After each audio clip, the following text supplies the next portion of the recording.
On this episode of the Star Wars Time Show, Matt and Nick are changing things up and moving the new Star Wars collectibles talk to the latter part of the show. So they'll start right away riffing on all things not Star Wars merchandise. Topics will include the exact release and runtimes of S2E1 of The Mandalorian, and I'm sure the duo will drop some way off the mark predictions for the episodes too. They'll riff on Kenobi's visit to the Mando set, and we'll also talk about John Boyega's feelings on the Duel of the Fates concept art and the future of his character Finn. They plan to riff on some High Republic Padawans, Tales from the Galaxy Edge trailers, and they'll even return to the egg canister mystery in The Mandalorian Season 2. If that is not enough, and it should be, but the guys will then get into all of the first Mando Monday reveals and other new Star Wars toys to ponder before entering this week's fan segment, which is complete with Once for the Mando S2, the top 5 Star Wars fan artist features of the week, and a fan shot breakdown session featuring 2 SWTS community members. Cue the music.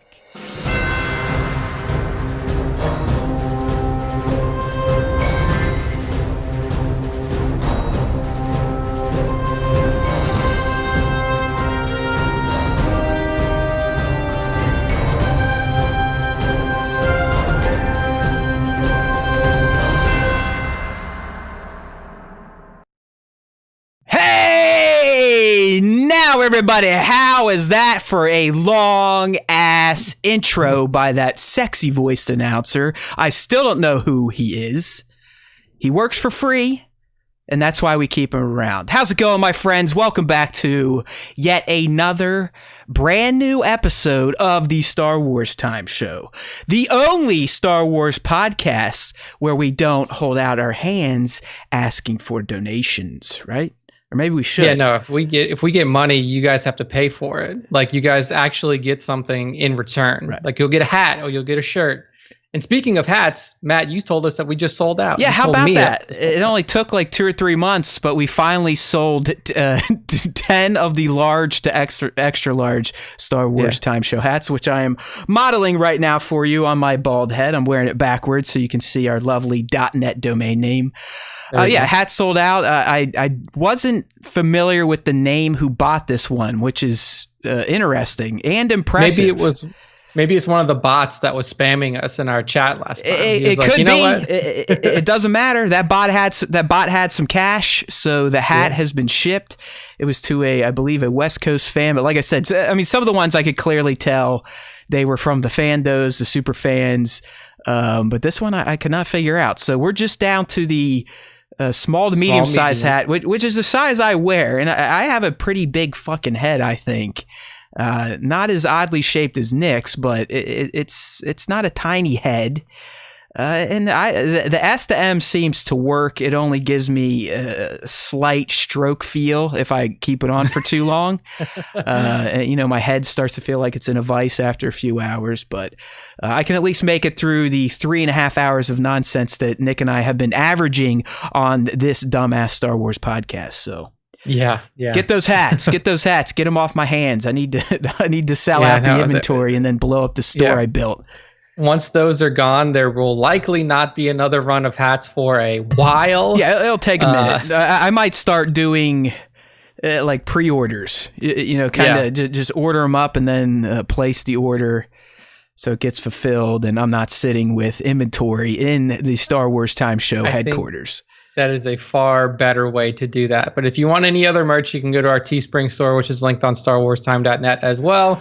There's a bunch of stuff up there, t-shirts, hoodies. It's getting cold around the US I was just now. thinking, man. I mean, I know down by where you're at, it's probably not that cold. It's definitely getting cooler than a polar bear's toenails up in the north here. It was 40 degrees when I took Ash out on a walk. Look at today, that. My little pup. Look at that. So it's cold. A little bit of global warming kicking in down there for Texas. So yeah. We need to get the SWTS beanies at some point in time, right? Hey now. I know. I got to look into that on the Teespring store to see because I know that some stuff on Teespring you have to like pre-order a certain amount of them, like with t-shirts or with any of the stuff that we have up now. I can just say, hey, this is what I want it to look like. Go. For stuff like beanies, certain snapback hats, you actually have to put in like an amount that you want ordered before you can do that. And I don't want to commit to anything. I might be a glutton for punishment and go through our hat lady for those. Get some of that nice thick stitching. You know, we like thick stuff here at the Star Wars Time Show. Sorry, I've got penis on the brain. I just finished listening to the prettiest penis contest on the Howard Stern show. A few episodes behind, but it was an entertaining segment about the male genitalia. There you go. So let's just say size does matter in the prettiest penis contest. So before we get into our topics this week, I know that Matt, or the announcer, mentioned that there's going to be a little bit of change of a format before we get into come on, man. That's like my Bruce Wayne alter ego. You're not supposed to out me. It's not Matt. It is the announcer. That's the only thing that he is known as. The only thing that he will ever be known as. I really should try to ham it up and go almost Will Arnett voiceover style. Like, on this episode of the Star Wars Time Show, the duo will be jerk-offs. You gotta go old timey radio. Like, hey, now on the Star Wars Time Show this week we got some Kenobi news. Yeah, there you go. Yeah, like the old press bulletins. Yeah. Look at that. See, Klondike, he likes penises too. He left a comment there in the chat that lets me know he too was listening or has listened to the prettiest penis contest. And before I leave that, this is something I learned on that show, Nick, and I think it's something our listeners need to hear. Health related? Yeah. Apparently, Indian men, like as in from India. Yeah. Apparently, they have extremely large and well-shaped members. And it's something that females know about. You know, it's kind of like the stereotype with black gentlemen. Like, oh, yeah, black guy, he's going to have a snake down there, right? Apparently, the same can be said for Indian men, and I never knew that. And that was very eye-opening in that segment. So that's kind of what I learned in between the last Star Wars Time Show, that Indian guys have very large penises. Outside of that, I've just been playing Ghost multiplayer. Kung Fu is still too good and cannot play with my low-key having ass, but it is what it is. Stunt Buddy's been in there. I've been kind of dragging him along because he's been shooting at nights. I don't know what he's shooting, but he's back to work. But outside of that, not much has gone on here. I mean, the Ohio State Buckeyes are back to playing football, so Saturday was a good day for me, laying there on the couch doing nothing all day, just watching the Buckeyes beat up Nebraska.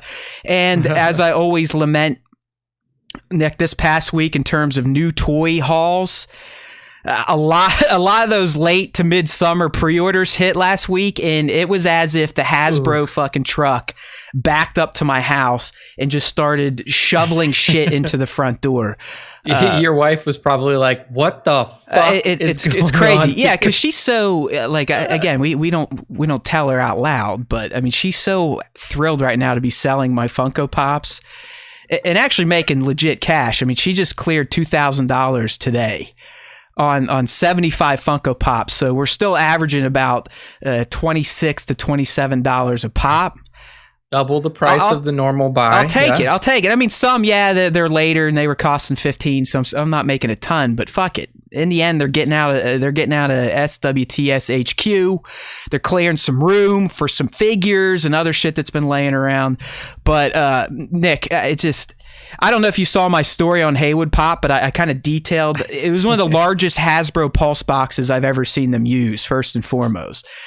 Wow. And I unboxed them all and I lined them all up, and you could see the stages of it was almost like happiness at first, but then it quickly transitioned to grief. Stages of grief. Yeah, grief and depression. I was like, what have I done? What have I done? Because it's the same dumb shit I keep whining about on this show. Yeah. For this, that, and the other thing, being locked down, homeschooling kids, whatever, I really have zero motivation to shoot my toys these days. I was talking with Klondike off air. He's kind of feeling that. Work more or less kind of feeling that. It's catching up to some of us. I know 1/6 shooters like, I'm in my fucking basement all day working. I don't want to shoot. And it's becoming real.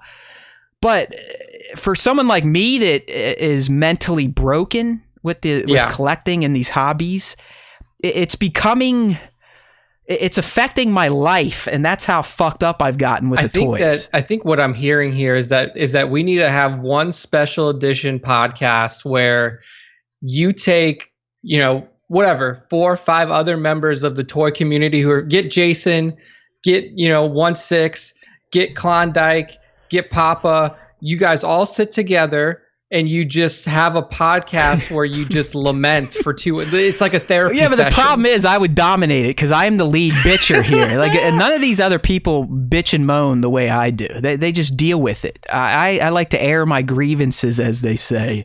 Yeah, and then you get Jared there, and he's like the therapist. Like he just talks to all of you guys. It's like this, guys. You get yourself a fucking blowtorch and some matches, and you go have yourself a party. Yeah, he just fucking lights everything on fire. No, exactly. I get it. It's just we were talking about before we went live here. It's kind of the same thing with having a video game backlog at this point as what I've done with the toy collecting hobby. I've always loved collecting toys. I took the hobby a step further by then shooting said toys, which enabled my pea-brain to justify buying more toys and more expensive toys, because I'm like, hey, if I'm taking shots of them, it's almost like I'm doing work, so I can justify $250 for a Star Wars Barbie. Easy justification. Right. And then before you know it, it's like, oh, there's a new one, and a new one, and a new one, and a new one. There's the fucking Hasbro truck. Hey, Matt, you now have 50 new figures, and that's a low estimate here, my friends. 50 new figures that you've only managed to take out of their box and put into another box. Good for you. Go fuck yourself. And that's pretty much the conversation I have, and then I just end up crying in a ball in a corner in the basement. Yeah, that is a tough addiction to have to deal with, especially when it's basically like you were starting to wean yourself off, like you were in the wean phase. Yeah. You didn't have a ton of new stuff in front of you. Like you would have a little hit now and then boom, it's like you went to an opium den. Yeah, it got crazy, man. It's like, getting the extra money through lockdown, this, that, and the other thing. I went nuts, and I'm paying for it now. Yeah. Here's the deal. I'm bitching here about getting too many new toys. All right, I'm a mensch like that. I bitch and moan. I understand there's people right now that probably can't fucking buy food. Okay, so let's not get to that level. I am not a complete asswipe. All right. Yeah. I understand that I'm still doing A-okay right now in this very fucked up year, but. Like, if you want to get real, like, I'm not kidding. Having all these I should pick up my camera. Having all these toys now that are, I can almost hear them taunting me, like, you need to shoot us. You need to shoot us. It does add a level of stress to my life that I really don't need to be dealing with right now. And I wish I could figure it the fuck out. It's getting to the point, Nick, where I want to start just getting rid of toys. Like, fuck you, figures. If I'm not looking at you, I don't have to think about you. You're not going to hold me hostage because I didn't put you through one of my shitty, static posed toy photography sessions. I mean, maybe you do start selling some of those. I think I should. The Funko Pop eBay thing has made me remember that I'm not the only asshole out there. Yeah, right? There's a lot of them who listen to this show. There are a lot of dumb motherfuckers out there willing to spend good money on Star Wars toys, on pop culture collectibles. So I really do think, especially with some of my figure art Star Wars, some of the harder to get Black Series exclusives, even though they've been opened and played with and rubbed through mud, they'd start getting a little money back and just maybe clearing out the brain a bit. Yeah, clearing out the space as well. I say this as I just committed $500 to new Star Wars toys between yesterday and today. So, as usual, I'm a fucking jerk off. All right? So anything I say, don't listen to, unless it's Star Wars speculation. When it comes to like how to live your life and how to collect, to me the fuck out. Okay. I would say don't listen to Matt for collecting advice. So, I'll be all right. I'll be all right. It's too many. I got too many toys, and I guess that is a good problem to have. I just need to get the whole mental fuckery worked out and just get some shots going. The problem now is it's getting colder out here, and I've pissed away my warmer months to shoot outside, which is my preferred way to shoot because I can use some fireworks and crazier shit. So now I'm going to be stuck in my basement, essentially using the same light scheme and backdrop for the next few months. So my shots will continue to be average at best, and I'm okay with that as long as I can. This is when you gotta pull a Jesse and just start to learn. There you go. I mean, I do miss. Is that who else misses everything Kylo? I do, man. I miss Jesse because he literally used to be one of our number one cheerleaders. I mean, it was him and Greggy Boy. Yep. And then Sir Dork was stumping. Sir Dork was up there too. Sir Dork still does stump. Like some of you may not even remember the legend of the two goats. Okay. Yeah. At one point in time, that was it. We had our two goats. It was Sir Dork. It was everything Kylo. Greggy Boy came in. He was the master stumper.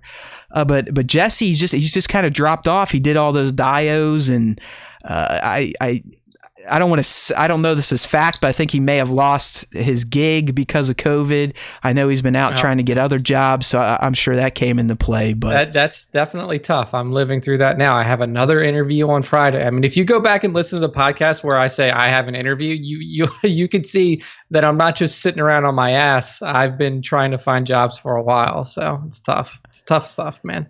Yeah, and so like I said, I know sometimes I sound like a complete fucking jerk off, and that's by design. I get that things are fucked up, and I am in a much better position than certain people right now because I can piss away all this money to essentially just make myself angry and more stressed out.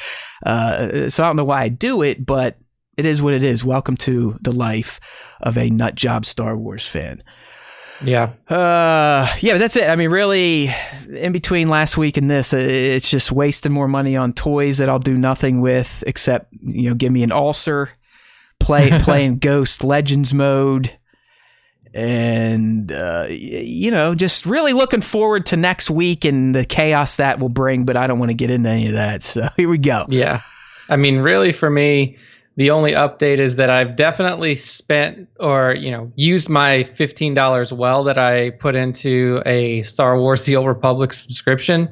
Like I was telling Matt off of air, I basically played the game since it released, which released in 2011, I believe. So almost 10 years on and off. And I had only really played half the game. I only played the Imperial half of the game.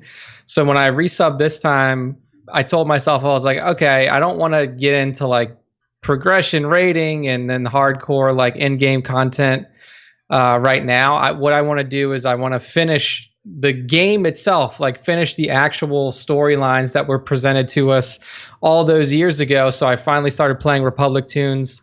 I finished the story of the Jedi Knight, which is that like, to me, that is the most quintessential story for Star Wars. Basically, you start off as with any of the characters that you're playing as a lowly either trainee or you're, a Padawan. You know what, Nick? I'm still impressed that you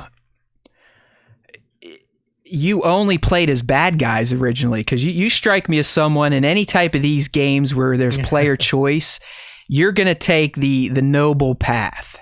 So you can play. So my first character that I ever played was a Sith warrior, but I played him light side. So I made all light side decisions along the path. So I was like as much as you can be a renegade Sith warrior, I did things like I didn't kill people, or when presented the choice to not kill people, I always let them go. Or okay, then it was Nick. It was definitely Nick influence then. Yeah, there was. There's no way this guy is picking a Sith and going through and chopping off heads and killing babies and stuff. So what I basically did was, and what a lot of people do when they play this game is, you have your 4 classes spread out for either side. So you end up playing one dark side, one light side, one dark side, one light side. So I played my Sith warrior light side. I played my Sith assassin. I played him dark side. I played my bounty hunter light side, and then I played my Imperial agent dark side. So I've already got my Republic place figured out. So I played my Jedi Knight dark side, which essentially means that when you finish the story, which the story of the Jedi Knight boiled down is essentially you're hunting these major Sith Lord, characters. Like you're trying to knock the head off of the Sith. And then hopefully take down the Empire with them. And eventually you end up fighting the Sith Emperor. And along the way, like I made mostly dark side decisions. Like I wasn't an asshole and didn't make dark side decisions to my companions, because you have companions just like you did in KOTOR. But I did decide to kill everybody that I came across, basically. There you go. That's good for you. And when you end that story, if you play a dark side, you do not achieve the rank of master. So interesting, just like Anakin. I'm gonna play. I started my Republic Commando, so a trooper. I am going to play her light side, and then I've decided that I'm going to play my smuggler is going to be dark side, and then my Jedi Sage, which is your second Jedi class, I will play light side. So I'll have 2 light side and 2 dark side on. Do you name your characters, or they just come with names? Are you like are you a dildo like me, and you'll call them in Swago and in Discord? I think I'm rolling Madiwan Haywobi, like a complete douche. That is. Here's the thing is like the game won't let you copy names that are already in use. Yeah. So it's not like I can't just use like popular names. Like I can't name myself Revan because that name was taken the first second that the game opened. Like you couldn't do like Nikakin Scamanita. I could do something like that. Right now, I think I don't remember. Nick Binks. I just made my trooper's name is Ellie Voss because she's a Chiss. Got ya. So I did like the common name that like they have. But like I sat there for 5 minutes just typing in names trying to figure out one that would work, and they were all taken. So I was like, all right, whatever. Ellie's sitting on my lap. Could you do like Voss. Shitlord 69, like that type of stuff? You can't put numbers in it.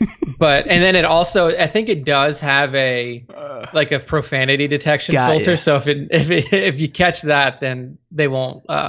Doomcock. You might be able to get away with that. The almighty Doomcock. That's what I've been up to. Finished my Jedi Knight story. And like I said last time, for those of you who are interested, if you have a PC that is even, 10, like I said, this game came out 10 years ago. That takes me out of the conversation right there. Yeah.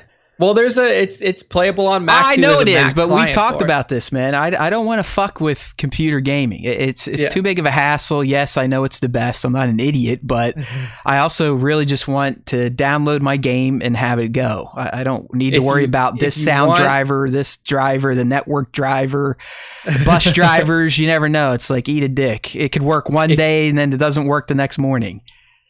I guess like I just haven't run into that, but I guess. That's definitely how gaming was 10 years ago. I mean, now with all the updates to OSs where your drivers are basically downloaded for you, you really don't have to worry about that. But if anybody is interested in legitimately 100 plus hours of free Star Wars story content, then, go get SWTOR free on Steam. You don't even have to pay for it. There you go. And the storylines are all free, no subscription required. Yeah, I'm sure as Star Wars fans, it'd be a hoot. It's just I'm not going to do it on a computer. I mean, I have a hard enough time laying on my couch and playing console games like an adult anymore. So this Ghost Legend mode is about the most challenging I've gone in terms of gaming in a while, where I actually have to play. It's not set on moron or stupid, where I can just sit there and hit a button or move my character around. I will say that it's, because it is an MMO, Star Wars The Old Republic, it's MMO gameplay. So it's a lot of like, there is great story woven through your class storylines. But most of the time, like the battles and stuff like that, the fights you're doing is literally, like you talk to this person, there's, you're taking out a Republic or an Imperial stronghold. So it's like you literally like you run to the mark point on the map, you right click on, if you're blowing up something, you right click to plant your bomb, it blows up. Or if you're fighting somebody, like you just go through regular MMO combat. So it's not like, immersive combat or something like that, like you would get in Ghosts, but it's still fun enough to run around with a lightsaber or a blaster or a heavy cannon, blow shit up. So it's fun to play. That's what I've been doing mainly for the last week since the podcast. Like I said, I have an interview coming up too on Friday, so we'll see what happens there. But you better make sure to fucking watch The Mandalorian before that interview, young Nick. Yes, I know. Because we know exactly when it drops. I mean, you'll be able to watch that shit at like 3 a.m. on Friday. Okay. Yeah, and I expect you to either be up and just stay up and watch it, or to wake yourself up and watch it. Yes, so I will definitely be watching. Well, there we go. So that is the life of these two schmoes. So let's get right down to the Star Wars. And as you heard by the nincompoop announcer, we're switching things around. We usually dip right into the toy stuff before we get into the more broadly appealing topics. All right, we understand our core fans, the super fans. They're mostly the toy collector crowd, photography crowd. So we're like, you know what? Let's move the new toy stuff back towards and butt it up against the fan segment, because those bozos, they'll still be around at that point in time, where just your casual Star Warser is probably like, why the fuck am I listening to this shit? I could care less about those toys. I would prefer if Matt would just stick his figures up his ass. All right. Yeah, probably. So we're moving shit around. So we're gonna get right into some of the topics.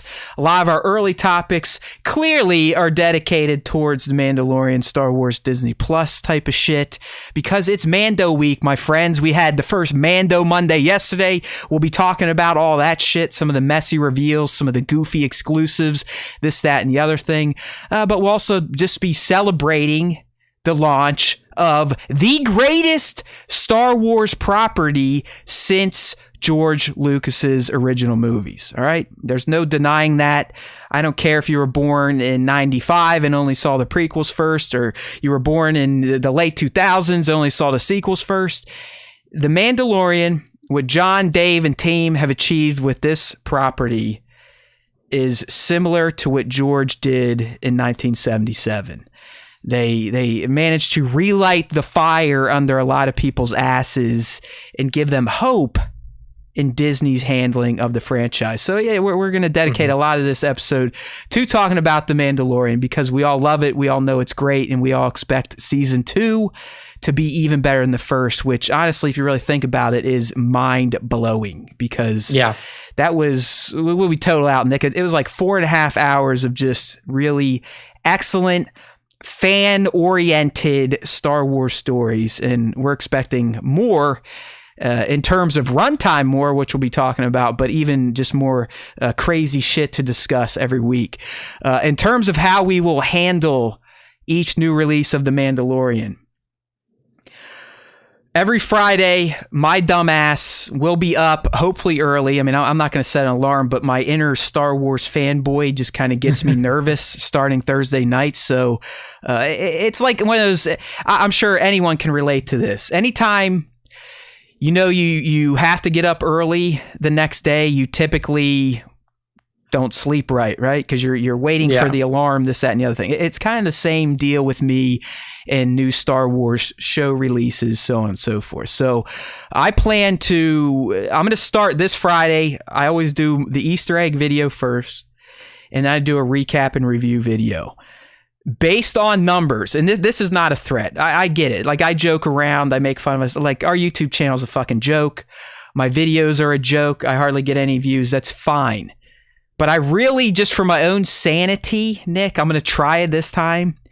If the recap and review is just starting to trail off after episodes 1, 2, or 3, I may just kill that altogether. I 100% agree and just stick to the Easter egg recap video. If there is because here's my suggestion. This is going to be a live bit of Star Wars time. All right, lay it on me. Backroom discussion. Lay it on.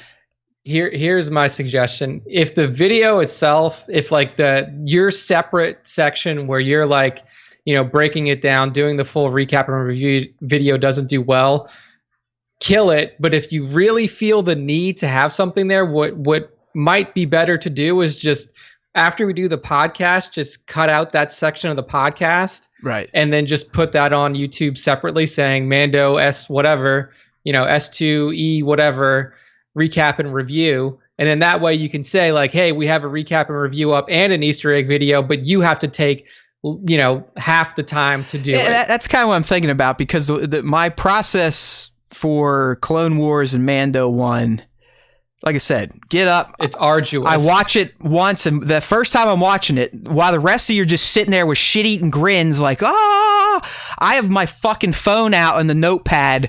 I have 3 sections. I have my top moments, I have my Easter egg section, and then I try to write down general plot points. That's the first viewing. When that's done, I come to my computer and watch it again so I can take screenshots of all the key moments, really just of the whole episode, so I have it to use for the videos. Once that's done, then I start the Easter egg processing part.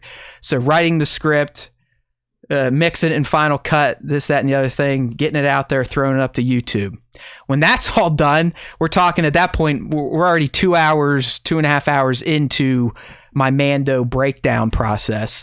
I then write the recap and review script and do the processing, get it out there. So, I mean, this typically takes me 4 to 5 hours of Friday, and I'm usually done with it by 10. So I'm getting up 5, 6 o'clock. I don't know. I don't think it's worth it. It's something that no one asked for, but the little fucking crazy Star Wars guy in my head that's like, one more video, man. You do one more video, that's going to be the one that hits. That's going to be the one that convinces everyone in the thousands, to start coming and listening to you talk about Star Wars. I'm trying to break free of that. It's okay. Yeah. I'm not going to hit. I've failed in my mission to become Star Wars fan famous. I just need to accept that fact and be like Nick and be like, hey, who fucking cares? The only thing people really pay attention to now is the actual show on Tuesdays. So there we go. I'm not saying I'm going to listen to myself. I'm not saying I'm going to listen to Nick's great advice. I may do a recap and review for episode 1, but after that, if it's like 500 views on the egg, 50 views on the recap, there you go. I'm finally gonna take the hint. Okay, yeah, I'm gonna take the fucking hint. I think it's just. Well, it's the same thing. If you've been a long time listener of the Star Wars Time Show, then you know that we literally used to do 2 podcasts a week because we would do a separate podcast for each episode of Star Wars Resistance. And that may be the least watched Star Wars property ever released, but we dedicated, an extra entire podcast that was usually about 45 minutes long to just talking about Resistance. And we thought about that when Mando first dropped. We were like, man, do we do that for Mando too? Well, and we decided, we were like, we can't do 3 podcasts. No, but we still, if you remember, I believe the first... I think it was the first 3 episodes. Yeah, maybe the whole damn season, we were doing a separate cast for The Mandalorian after the standard show. And that all quit. I mean, once COVID hit, we were like, fuck this shit. 1 day a week. If it goes 3+ hours, so what? It's better than trying to organize 2 days, 2 shows. Yeah. So basically, what we're telling you is like we're getting lazy and we're gonna quit doing some shit. So well, I think rightfully so, though. I think you're basically doing double work is what's happened with Matt. Matt's doing a recap and review video, but then as soon as we get on the show, we do the whole recap and review again anyway. I agree. And what we were doing, because we realized that after a while, we're not that dumb. We were like, hey, man, I'm already recapping it. Let's just talk about the top moments of each episode. So that's our breakdowns morphed from a full Easter egg recap of Mandalorian to a full recap and review, and now it's the Easter egg recap and what were your favorite parts. That's it. Yeah. So I think that's what we'll stick to. But like as Nick said, I probably need to have a come to Force Jesus moment here, Mr. Hello there, right? And just get over it. This is all brought on by myself. I completely understand this. It really is a. You could use a video game analogy, a one last turn type of thing. There is a part of me that feels like it's just going to be that one last video I put out that's finally going to hit. It's going to make it. it's going to get thousands and bring in thousands of viewers. It's not going to fucking happen. And I need to slowly but surely get to that realization and actually act upon it, and just stick to the stuff that people seem to come to, which is the Easter egg finds, this, that, and the other things. So if Matt does, and I hope he does, if Matt does drop the recap and review, I need to pull myself out of my depressive state, because I used to do at least it was like a once every 2 week, at least once a month, little drop video where we called it less than 12 parsecs. I would love to bring bring those back, because I think that's the shit people would see, because it's just random nuggets of Star Wars information. Quick hitting, something that is easy to digest. I think the videos were usually only 2 minutes long. I would pick a topic, and I would say like, hey, who is Anakin Skywalker's father?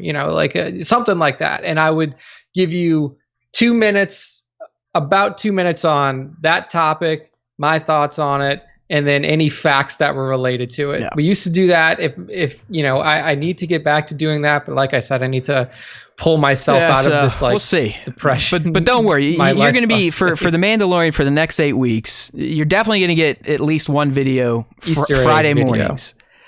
This week, you're maybe get our two. Full thoughts in the show. Yeah, I mean, I'll also commit to this. Like, if something crazy pops up that warrants a speculation video outside of Easter eggs, you're for damn sure I'm going to do that. Like I did last year at the end of episode 5, where we got that stinger, and we're out of nowhere, some dude in Spurs rolls up. I was like, okay, that goes beyond. That's not really an Easter egg outside of maybe the Spurs. That goes beyond just eggs and references. This actually needs to be put out there. So I think that's what I'm working towards. So you're going to get some content on Fridays, and of course on Tuesdays.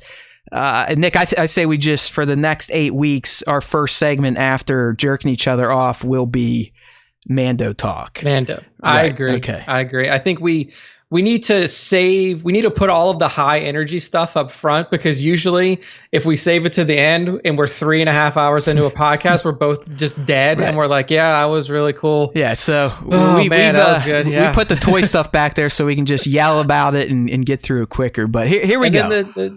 We're already fucking almost 40 minutes in, buddy. So that was all of our jerk off segment and content updates for Star Wars time. Right. Liam keeps suggesting TikTok, and I don't know, like our content isn't the best for TikTok, but we'll let the social media guru Nick explore that aspect. So I know, like at this point, I guess TikTok. There's actually big Amish. You could do best of moments, like show bites, quick top 5 toy photos, blah blah blah. Easter egg videos in the Mandalorian. All right. No, yeah, no. I mean, I know that there's things that we can put together. Like Nick said, I need a partner in some of this stuff. Like I shoulder a lot of the load right now, and I am not discounting the ideas of TikTok, but I mean, that's something really now I would need Nick to. I would do the YouTube. I could kick him the videos. He could splice them up, but I can't do everything with the video content. So. It's a heavy load. Yeah, I'll even put it out there. We'll take on an intern at this point. I mean, if someone wants to help with that shit, like seriously wants to help and join the team, you can ask the real intern. He does nothing, but he's on the show. I'm like, he's on the website. I'm open to adding those type of people that want to help grow in other types of mediums. So. Yeah, I know that TikTok is something that everybody has, all of the toy photography community has really attracted. It's funny. I mean, you recently. Got a guy like Jason B. Michael who, I mean, he actually just, I think last week, he's like, yo, I'm canceling my TikTok account. He's like, I put too much effort into making those behind the scene videos and mine just didn't pop. So while I agree TikTok, its algo isn't fucked yet, it still isn't a guarantee that you're going to show up there and be a Sir Dork or a Black Series and shit like that. Yeah. I mean, there's a lot of people who did see immediate success with it. And maybe that was, that was 2-3 months ago where like TikTok was just popping off for everybody. Right. I'll look into it and I'll see if I'll try it. Here's what I'll say. I'll try it. Right. I'll look into it. I'll see what kind of content makes sense for us to put out. And then we'll try it for a couple of months. Well, Nick, you got it looks like you have an intern you could take on. Big Amish 69 has thrown his hat in to help with TikTok. So once you get things rolling, if you want some help, here we go. I want to see how it goes. I'll give it a month. If we don't get a following quickly, and I mean like quickly, we don't have enough. I just don't want to dedicate. Right. I would give it I'd give it 90 days. I'd give it a 3-month run. We'll have these jokers help promote it, but I think it is maybe we grab clips of the stream, the photography, like just a quick top 5, like boom, boom, boom, boom at Star Wars Time Show. Use the hashtag, shit like that. So.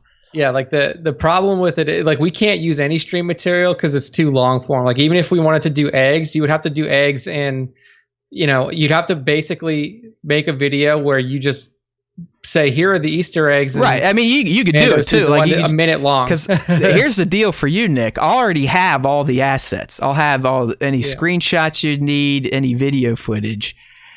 Like you just have to crop it and do the 1 egg, 2 egg, 3 egg, episode 1 done. Like just images, just flash. I have to get a video. I'll check to see if there's any free video editing software out there. I guess I don't know if Windows Movie Maker still exists. I'm sure you can find it on your phone. But either way, I think that's enough insider planning here. Thanks for the ideas, friends. Those of you that are interested in helping launch something like that, reach out, DM through Instagram, or just head over to StarWarsTime.net and use the contact form there. I promise you won't get too many viruses when you're on our website inputting information. Right? Very true. All right, dude. So let's talk about some fucking Star Wars. I mean, we've already at this point guaranteed a 3-hour show, so strap in, you motherfuckers. Really, I'll definitely be taking a piss before this show, before this episode's over. So let's rock and roll. We'll do some of these quick because I want to spend some time on Mando. But speaking of Mando, we learned last week from Force Jesus himself that he donned the Kenobi robes on the set of The Mandalorian. And I believe it was Mandalorian Season 1. He went out there with Deborah, who we know was directing on Season 1. I believe she did Episode 3, one of the best episodes. Yes. And they brought him there just to kind of see what the tunic, what the robes would look like shooting in the volume. Nick, I don't know if there's any choice quotes you want to go over, but it was just so, as we all love Ewan, we all love his Kenobi. It was just, I guess it was just fun to think about, envision this guy, and a much older Ewan now, donning those robes again, and what was going through his head. It sounded like he almost got himself in the character a little bit when he was on set. I don't know. It's just fun to imagine Ewan strapping that thing on and being in the Star Wars universe again, albeit a big ass LED version of it.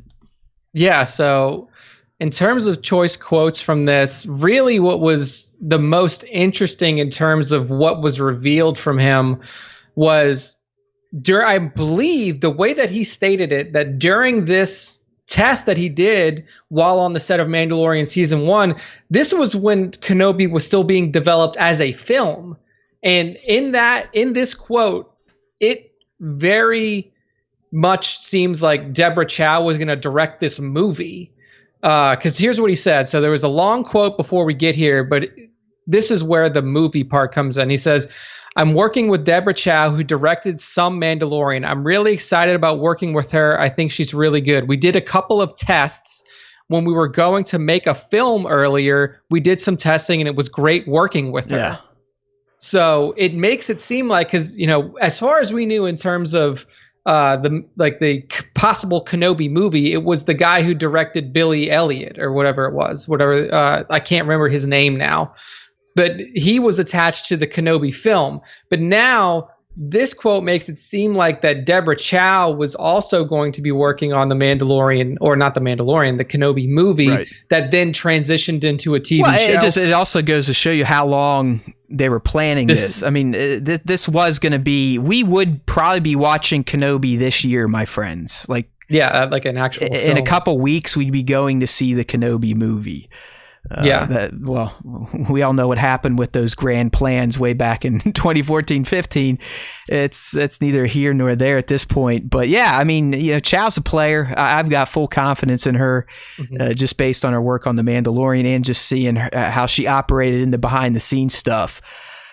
Plus, anywhere you have Ewan as Obi-Wan, I mean, it's guaranteed to be intriguing, right? Yeah, and so one of the other questions that this is from Josh Horowitz. He does the Happy, Sad, Confused podcast. He asked Ewan. He said, "Did you actually get into character, or was that too premature for a camera test?" And this is what Ewan said. He said, "No, we kind of did it properly.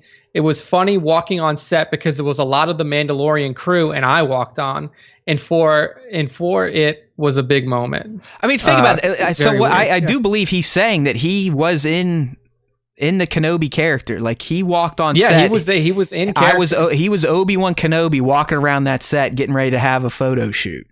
Yeah, he said, "I walked into the dressing room and there were my beige cloaks, my belts and boots. And it was like, oh my God, it was my old costume. It was amazing." Do you think it's the exact old costume, or did they fashion up a new one? I mean, did the Moss eat it yet? They still, they still have it, unless it was sold in one of those like very fancy auctions. Right. I mean, he says it was my old costume. It was my belt. Yeah. My boots. I think it was his old costume from Rock. Yeah, I mean, this really is a fucking nothing story. It is a nothing story, but as a super fan, I'm just sitting here smiling, thinking about Ewan slipping into his Kenobi, throwing on the robes, and walking out onto that set. I guarantee people just stopped what they were doing. Guarantee if there's people there, everyone fucking stopped and turned. How could you not? Because you got to think, Nick, some of these people working on the show were probably little kids when Ewan played Obi-Wan Kenobi the last time. Yeah, I mean, depending on, well, actually, it was Deborah Chow's episode, which was episode 3. We know that, I believe it was Dominic Pace we interviewed. Yeah, and he would have said if Ewan was there. He's like, a lot of people there. I mean, Kathleen was there. I don't think George was there the day he was there. But no, I mean, yeah, so who knows if they just kind of snuck it in while they were shooting another scene. But I just like thinking, what would that have been like to be sitting there having lunch, and out of the corner of your eye you see Obi-Wan Kenobi roll out. I know, right? In full costume. That would have been really cool. And I'm wondering if it truly was his old costume. Was it the one he wore for the battle? You know, was it all stained and tinged from the Mustafar fires and hot coals hitting it? Was it one of the cleaner ones? It sounds like it was, but maybe he just means like he's saying my in terms of like, I am Obi-Wan. Exactly. Yeah. I know. Their actors get a little goofy with that type of stuff, but I don't know. It was just fun to think about. Like I said, a nothing story. I mean, it is kind of interesting to think that they kind of snuck Ewan in there on the Mandalorian season 1 production just to figure out lighting, this, that, and the other thing, and how he would look, his character would look using the LED technology. It's just fun to hear stuff like this come out. So there we go for Ewan. All right, we got another Star Wars actor that kind of got into the press last week, and it's one that you might not think would have been in the Star Wars media just because of kind of what he said about it. I think everything John said was legit, and he had the right to say it. But he was out talking again. Someone asked him, I believe it was at Yahoo Movies. They brought up Colin Trevorrow's Duel of the Fates, which, Nick and I, we extensively broke all this shit down. I think it was right at the start of 2020, before the year fucked itself.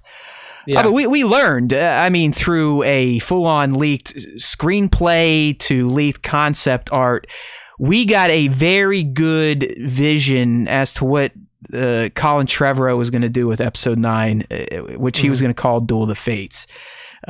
Personally, the way 7 and 8 went, I think this would have been the better end cap, because it kind of maintained a lot of the decisions made in 7 8, but it is what it is. It's never going to fucking happen. All we have is the animated version you can watch. Someone did it. It's like 10 minutes long, or these concept art pieces. But this week or last week, Boyega, I think what is he promoting, Nick? It's like a new movie or a series. I forget which streaming channel it's on, but he's playing like a black cop in the 70s, trying to make other cops not be pieces of garbage. So obviously he's out promoting. They're going to ask him about Star Wars. And in particular, they're like, hey man, What do you think about this Duel of the Fates stuff? The Finn angle. What do you think about Colin's take on Finn? And just to refresh everyone's memories, Finn was essentially going to be with Rose, Poe, Chewie on Coruscant, leading a revolution, like getting other stormtroopers to turncoat this, that, and the other thing. I mean, he was going to have a huge fucking role. He was essentially going to be the leader of the ground battle, motivating other people that have been persecuted, that have lived downtrodden lives. He was going to rally them to the resistance cause on Coruscant and kind of have an uprising right there on the First Order stronghold. So they asked Boyega, what would you think about this? And this is what John said. I think Colin Trevorrow was going to tell that story. So that little one I just talked about. That image of Finn with the blue flag, and you have the AT-ATs lined up with tribal marks, and the stormtroopers take off their helmets. That would have been sick. That would have been dope, man. Hands down. Yeah, I mean, what actor, really, what human would not want to have a featured role like that, where you are, you're one of the main heroes, like he was billed to be. He's actually doing hero stuff. He's not just going around looking for code breakers or riding goofy horses and hanging on starships that are hovering off the ground. Finn was going to be a legit top tier Star Wars hero. Yeah.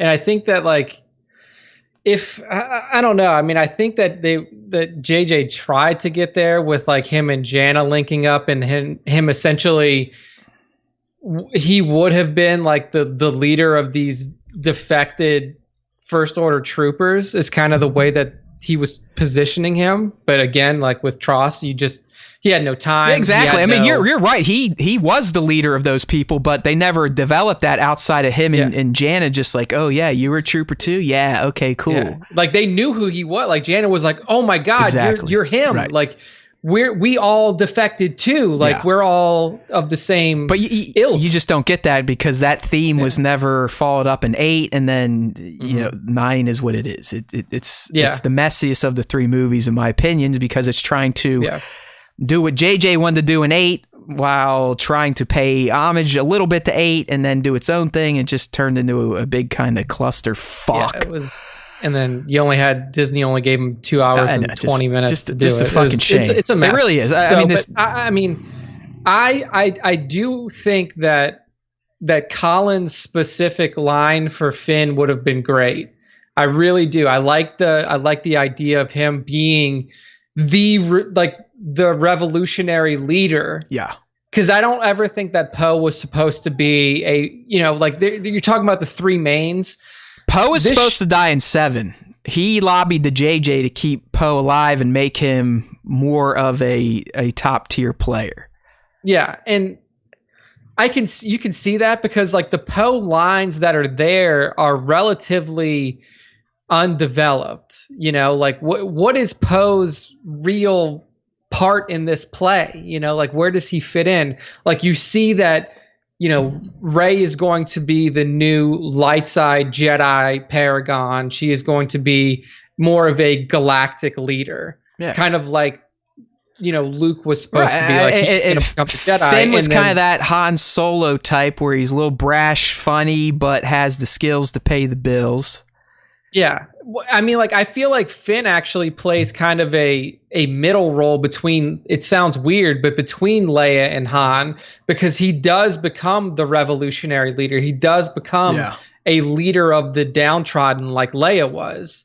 And then they tried to basically say, okay, well, let's try to make Finn more of the Leia, but then let's make Poe more of the Han. And that's where they tried to, it was weird how that dynamic didn't really develop the way that it should have.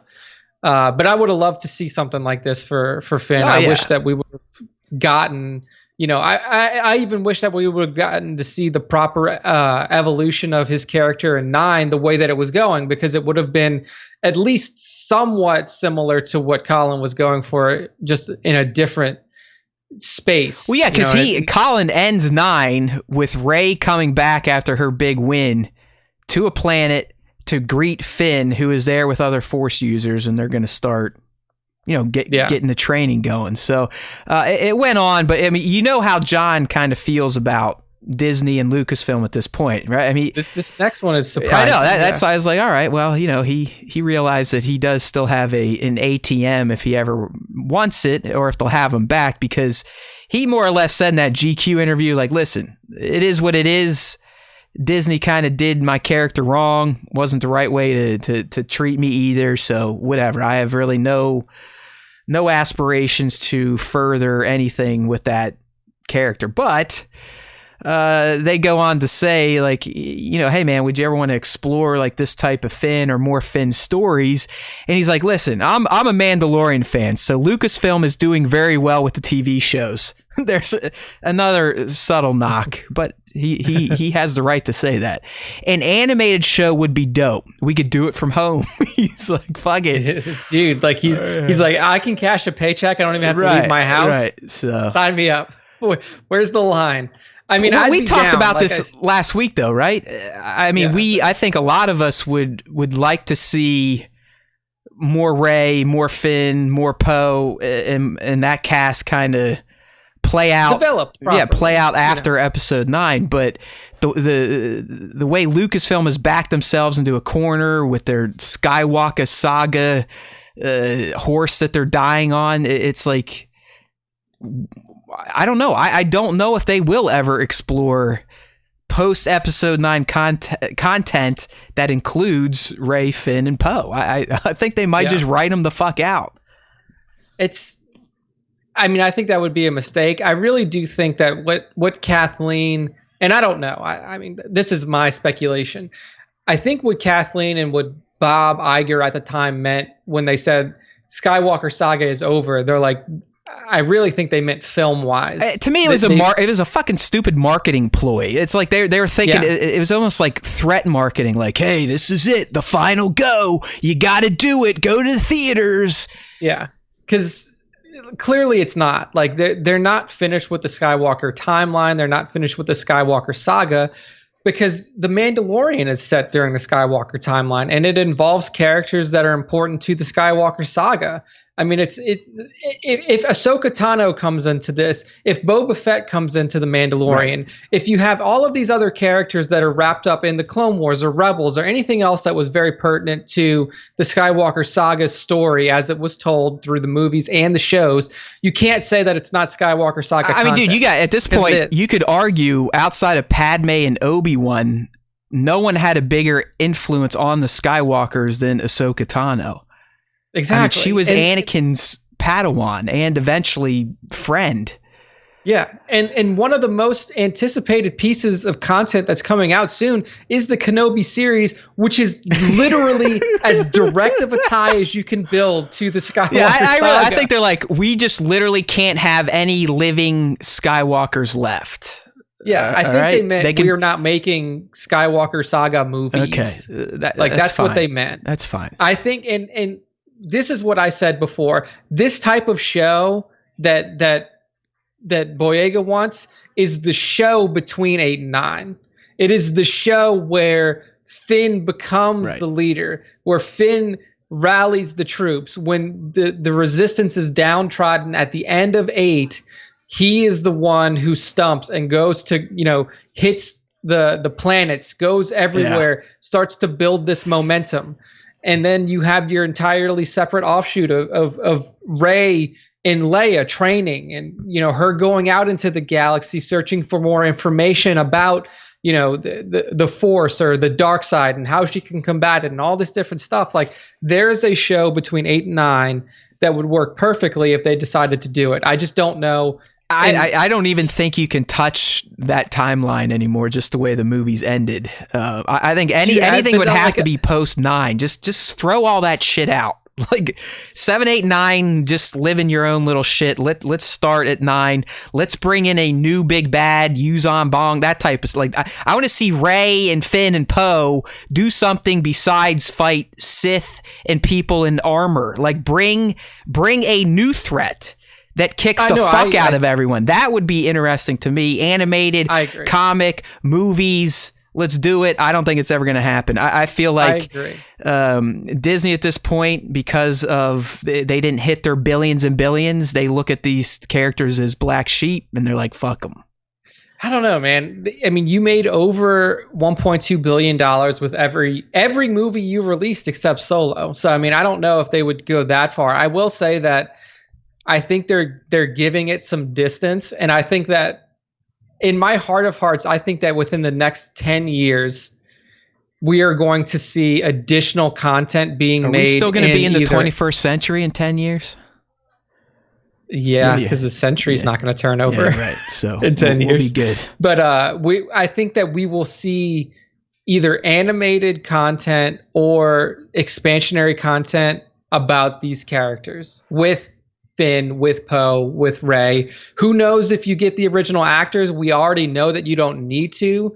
The Clone Wars didn't use any of the original actors aside from Frank Oz as Yoda and then Tamira Morrison playing some of the clone voices. I still want live. I love Daisy Ridley. I think her, unfortunately, I think she got the short stick out of the cast because she essentially, you guys notice after TFA, she was in big movies. Her career's over. She has hit the Hayden Christensen Star Wars moment, unfortunately. Yeah, I mean, things definitely haven't. I know she's in like a movie now, but name it. Yeah, I mean, I don't know. You know what I mean? Like, and here's the thing: like Oscar Isaac, as much as Oscar Isaac said against, like, you know, I don't think he just signed on Moon Knight, so this motherfucker's still working for Disney. Of course, like, yeah. I mean, Oscar. I mean, he had a big career. I'm talking like John and Daisy came into this as relatively newcomers. I mean, her in particular, he at least had a movie under his belt. Yeah. But the poor girl, I think she's toast. She was the one out of this round that got bit by the "you were in Star Wars, you're fucked now." Yeah, I mean, it's a shame. It's unfortunate. It's a shame. I don't know. Let me look at her IMDb page, see what happens here. She might be doing like art house. Nick, I'm talking like if we still had a cinema industry, like I'm talking A type movies, blockbusters. She's gone. Yeah. No, yeah. She got Murder on the Orient Express, and I don't think she's going to get another big bill movie ever again. Yeah, apparently she did the voice, the Rey voice for Lego Star Wars, but I assume that's just all taken from the movies, like the lines from the movies. Yeah, more than likely. You're talking about the game, right?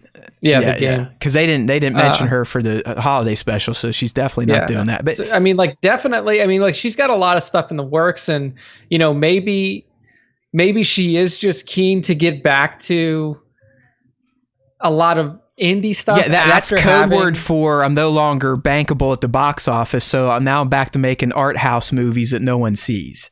Yeah, I'm very interested to see, like, after Hollywood, or if Hollywood ever gets back to this sense of proper big budget films like we had before COVID, if she makes a re-entrance into Hollywood. I mean, it happens, man. It's happened every trilogy. It happened to Hamill and Fisher.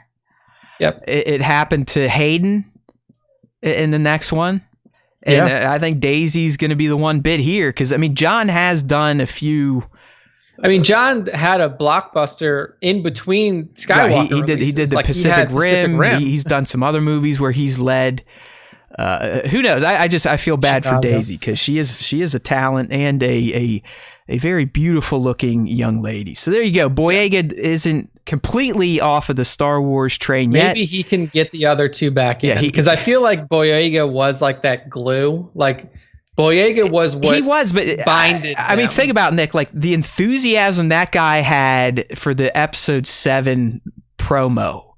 And then you just saw what happened to him onto 8 and then finally with 9. It was like someone was sticking a hot poker up his ass the entire time. Yeah.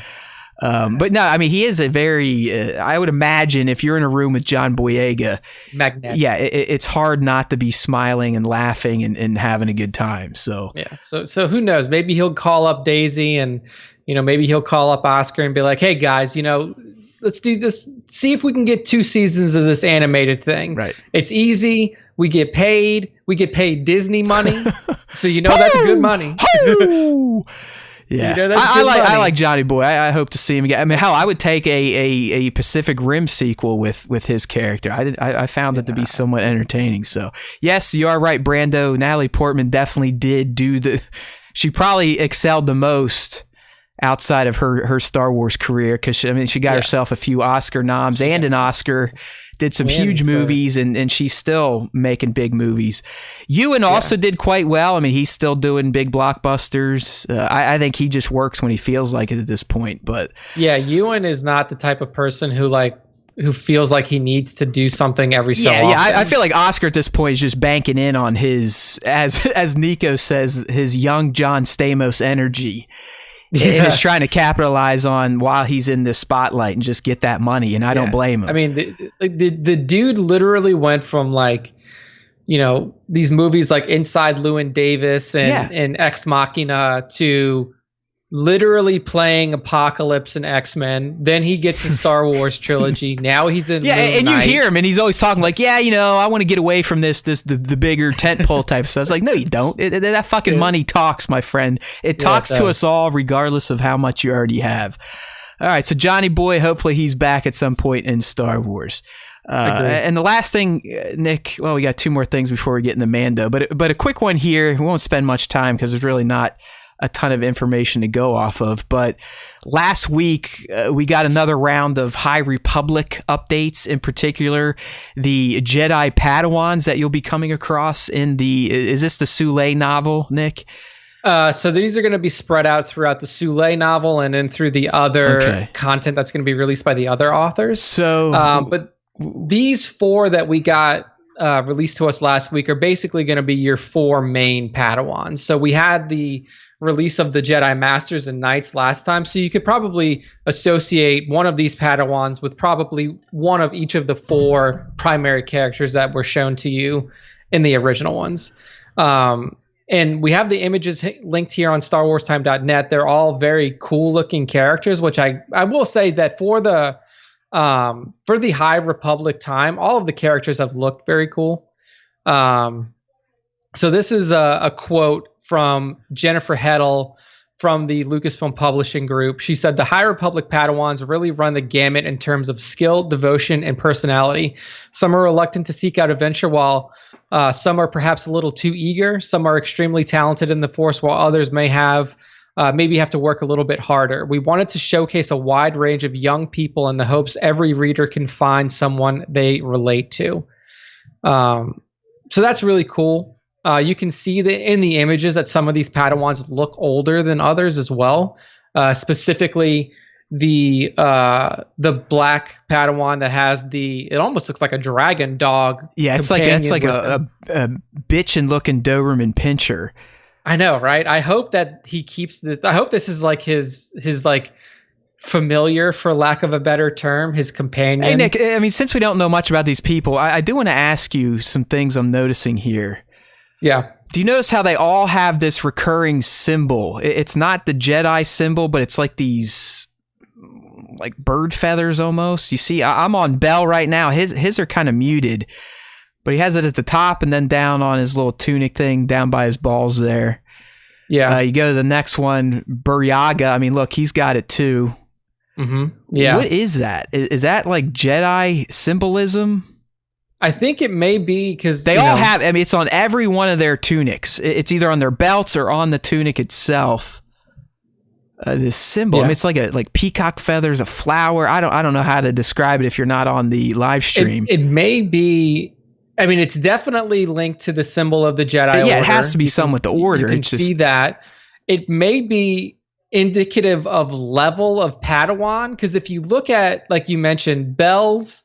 He has the one up towards the top of his chest that has a lot of feathers coming out of it. Right. So it could mean that he is on the path to his knighthood and he's well along it. Yeah, I don't know. But then if you scroll to Lula, she doesn't have one with that much foliage on it. Right. Like she has one that has very few. Yeah, it's like you're either going to get the 3-pronger, there's like an 8-pronger or a 5-pronger, and they're kind of scattered.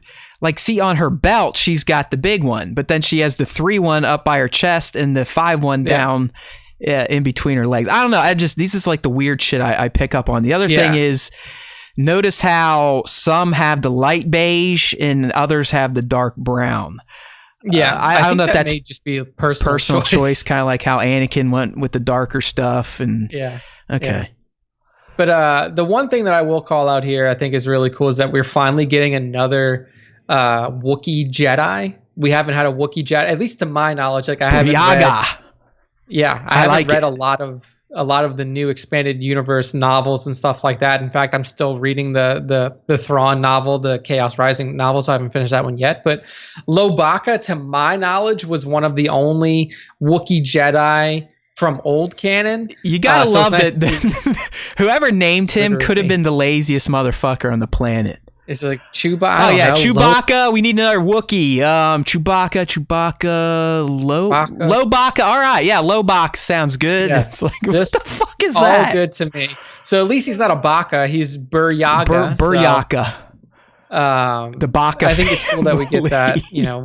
We get a Wookiee Jedi like Baka was their last name or something. I mean, what the fuck are we? Dude, like maybe it was. Like maybe it's anybody who's Baka. Yo, what's your name? My first name's Chew. My last name's Baka. Yeah. My friends call me Chewbacca. Mid Baka, low Baka, low Baka. Oh, you gotta be kidding me! Like someone got paid for that. Yeah. Hey, we need a name for this Wookiee Jedi. Let's go to Nick. I got one for you guys. I've been up all night. You're going to love it. It's going to blow your fucking socks off. You ready for this? Workshopped it. Low Baka. Boom! Yeah. And they're like, oh my God, dude, you're a fucking genius. Low Baka. So, all right. So there's some information on 2 of the revealed Padawans in there as well for Bel Zettifar and for Buryaga. So if you guys want to read that, hit the post on StarWarsTime.net.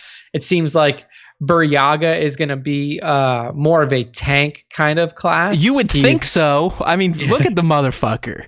Yeah, so he's skilled with 2-handed lightsaber. Could you imagine finding a Wookiee that's like a mystic or a wizard or a healer, and he's like, "Oh no, I don't fight. I'm just, I'm all about peace and healing." And then Bel Zettifar is Loden Greatstorm's apprentice. So that was one of the Bell looks like he could fuck some shit up. Dude, I want to see what that dog right does. That dog looks menacing. I could see Bell might dip into the dark side a bit. He could. He might have tamed that dark side creature. I feel like Wreath could be a pussy. Like young Anakin, like episode 2 Anakin, like a little whiny fuck. He looks like another milk toasty kind of Cal Kestis. There you go. He's character. probably Cal's I'm not dad. Just saying that because he's like a white guy. Like, yes, I know that we've said that about Cal Kestis before, but like he looks like a relatively milk toast character. If he had like a cool haircut, I feel like they could have gussied him up a little bit more to look a little bit more exciting. He just looks like a very basic. He needed some designer tunics. He needed his Louis Vuitton robe. Like, give him like a shaved on the sides haircut or something. I'll tell you, if anything else, these High Republic Jedi fucking smoked the Grand Republic Jedi in terms of style. Yeah, 100%. I mean, come on. These people knew how to dress and make sabers that would turn heads. So they definitely got away from, or the Grand Republic people definitely got away from the flair. I'm sure that was Yoda's probably decision. That fucking curmudgeon. He's probably like, you know what? Everyone has too much personality. Girl Jedi, your skirts have to be below your knees. Yeah, stuff like that. So. Yeah, because he was around. He's like, I remember this shit. Yeah, I tell you what, I'm still not going to read this shit, and I'll probably never figure out if I really like any of these people. But I all the ones we've seen, be it the Masters or these Padawans, I am liking the art direction. I'm liking the names and just the style of all these new Jedi. So if I can somehow get someone to read it to me, I do think these people could be interesting. Via audiobook. Yeah. Audible.com. That's our Audible promotion. Well, I mean, if my man Howard doesn't re-sign, I'm going to need some more audio to fill my week. So I might have to start listening to words and shit like some of you. There you go. So that's High Republic. Hit StarWarsTime.net. All of the images are on there for those of you who are listening and not watching on live stream or YouTube. 4 new reveals of Padawan, so go check those out. On look who showed up. Sir Dork is in here, and he's reminding us that there was a Wookiee youngling in the Ilum episode of the Clone Wars. I do remember that. Yes, I do remember that one. I do remember that as well. And he was kind of tanky. I mean, that's just what Wookiees are. He did have a cool looking lightsaber too. He had like a natural right. Yeah. I do remember that one because they all have to go there and shit hits the fan and this, that, and the other thing. Okay, so next topic before we get into the Mando circle jerk. This Tales from the Galaxy's Edge VR experience, right, Nick? It's not. I wouldn't say it's a game. It's probably more of an experience with game light elements in it. But we got like an actual legit trailer this time. That 2-minute long trailer. Yeah. So for this game, this is going to be Oculus only.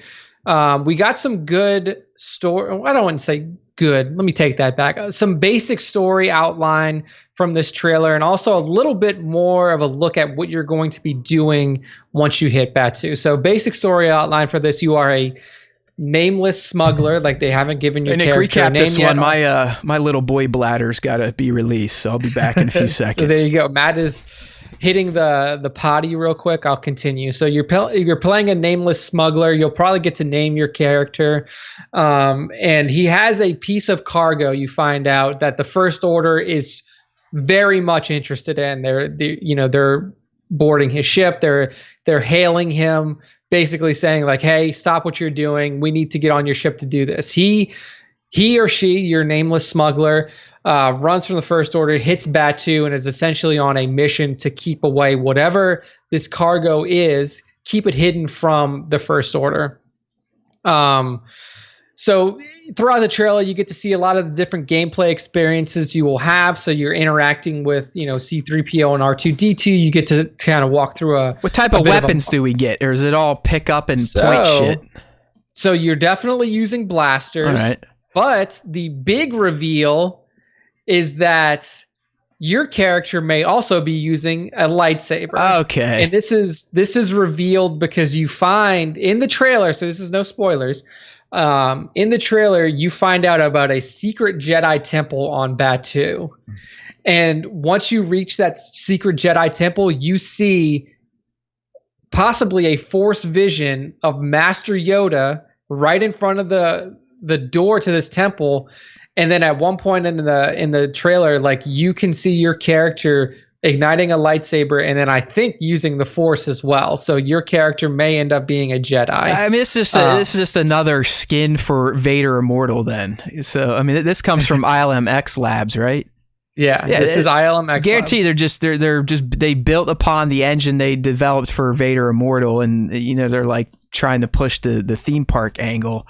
Which I get. I mean, Galaxy's Edge is pretty fun. I've been there. I'm not going to be one of those shitheads. It's like, Disney, blah, blah. I also hope that, based off of this, they're saying that there's a hidden Jedi temple somewhere on Batuu. I hope that, we get some park expansions and there is some sort of like actual Jedi temple. Well, Nick, they have not completely scrapped construction on the Starship Hotel, I believe. No, yeah, that's because I know Disney did or already has or plans to just wipe out some planned future projects, right? Alter other existing rides, this, that, and the other thing. But I know they are keeping the Halcyon cruiser up and running. So I'll probably make it there. One more time. Disney took a huge hit in terms of they had to fire like 27,000 people. Yeah, well, I mean, dude, they had to get their executives back up into the $1 million salary range. I mean, it's true. How can you pay CEOs $1 million bonuses, multi-million-dollar bonuses, when you got to pay for the shitheads that run the parks? You can't do it. So fucking fire those people so the CEOs and the suits can keep making the cash. It's very easy. Yeah, makes a ton of sense. It's exactly what they did. I know someone did the math. They're like, well, if Shithead didn't take his increase or his bonus, they could have kept those 27,000 people working. But hey, capitalism for the win. So, I don't know. I mean, I think this game, if it makes it to the PSVR, because at this point in time, I'm not dropping any more money in VR unless it becomes perfect and almost you don't even have to wear a headset. You know what I mean? Yeah, I need like glasses level VR. Like, I don't need a strap. I don't need anything else. Because I know we're cordless, and that's much better than what I'm dealing with on the PSVR. Yeah, but getting better. Being in that fucking headset for an extended period of time, you start to go delirious. I mean, I don't think it's physically healthy or mentally healthy. No, definitely not. It's definitely especially when there's a warning like, hey, if you're 12 or younger, this shit will fuck you up. It's like, all right, well, like, what happens? What happens at 12 that you can start using VR? Like, are your eyes done forming or some shit, or what? It probably has to do with like the development of your corneas. That's what I mean. Then probably you can like fuck your whole head up if you do VR too early.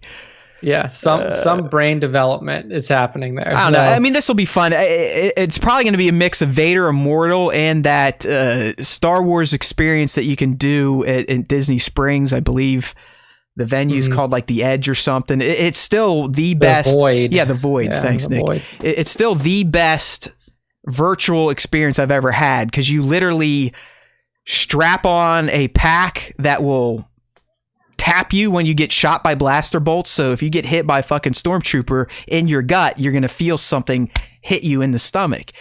You're also walking, so you're not just static in place. You are walking, and it feels like you are walking through the Mustafar environment you are on. They give you real blasters to hold that render in game. That to me is, now obviously you can't do it in your own home, but in terms of VR, and if you're like, hey man, why should I like virtual reality? That's the experience there. And I think Tales from Galaxy's Edge is going to be a mix of that with the Vader Immortal kind of gimmicky, hey, I got a lightsaber, look how fucking cool this is.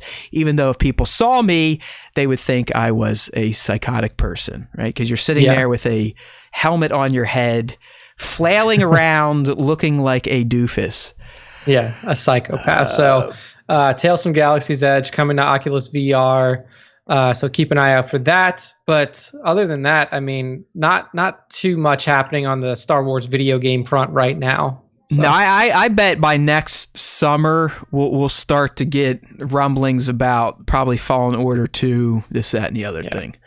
Yeah, I would assume that. I assume that's probably going to be a late 2021, maybe 2022 release, right? Depending on when they started working on it.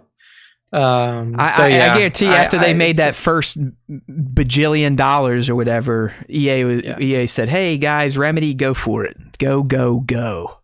Yeah. And then in Squadrons news, I think you're getting some cosmetic. Yeah, you're getting Mandalorian. There's like a child bobblehead you could throw in the cockpit, this, that, and the other thing. Ghost Legends mode has definitely cut into my Squadrons play. It's been at least 3 or 4 days since I slapped on the headset and got into my cockpit. Still enjoying it. It's just, I don't know, there's something about that Ghost gameplay that's keeping me coming back. Plus, you're looking at like 50-minute sessions in Ghost, so you eat up a lot of time. All right, dude, so we've kind of waded through the lower hanging fruit, as they say, but now it's time to talk Mando. And not the head sculpt on Derpy Pedro's new figure we're going to be talking about, but the actual Mandalorian, the show, the reason for the season. Yes. All right, so we're going to start off with another one of my slap dick type of speculative videos I put out last week after we got another new TV spot, and it kind of continues on the mystery of the egg canister that we've been kicking around here at the Star Wars Time Show. No other Star Wars podcasts are dedicating any amount of time or effort to the egg canister, but we are. And it's because the mystery has been peeled back a bit. The layers are starting to come off. We now know that Mando and the child, for whatever reason, will be rolling around with those fucking lizard gecko characters we have seen in what we're calling either, Solace, Core, whatever planet has a bunch of water. The water planet. He ends up with at least one of them, the shorter one that had the egg canister on his or her back. That, as you can see on the stream here, the thumbnail, that is the character. Yes, it may look a little practical in the way that shot was lit.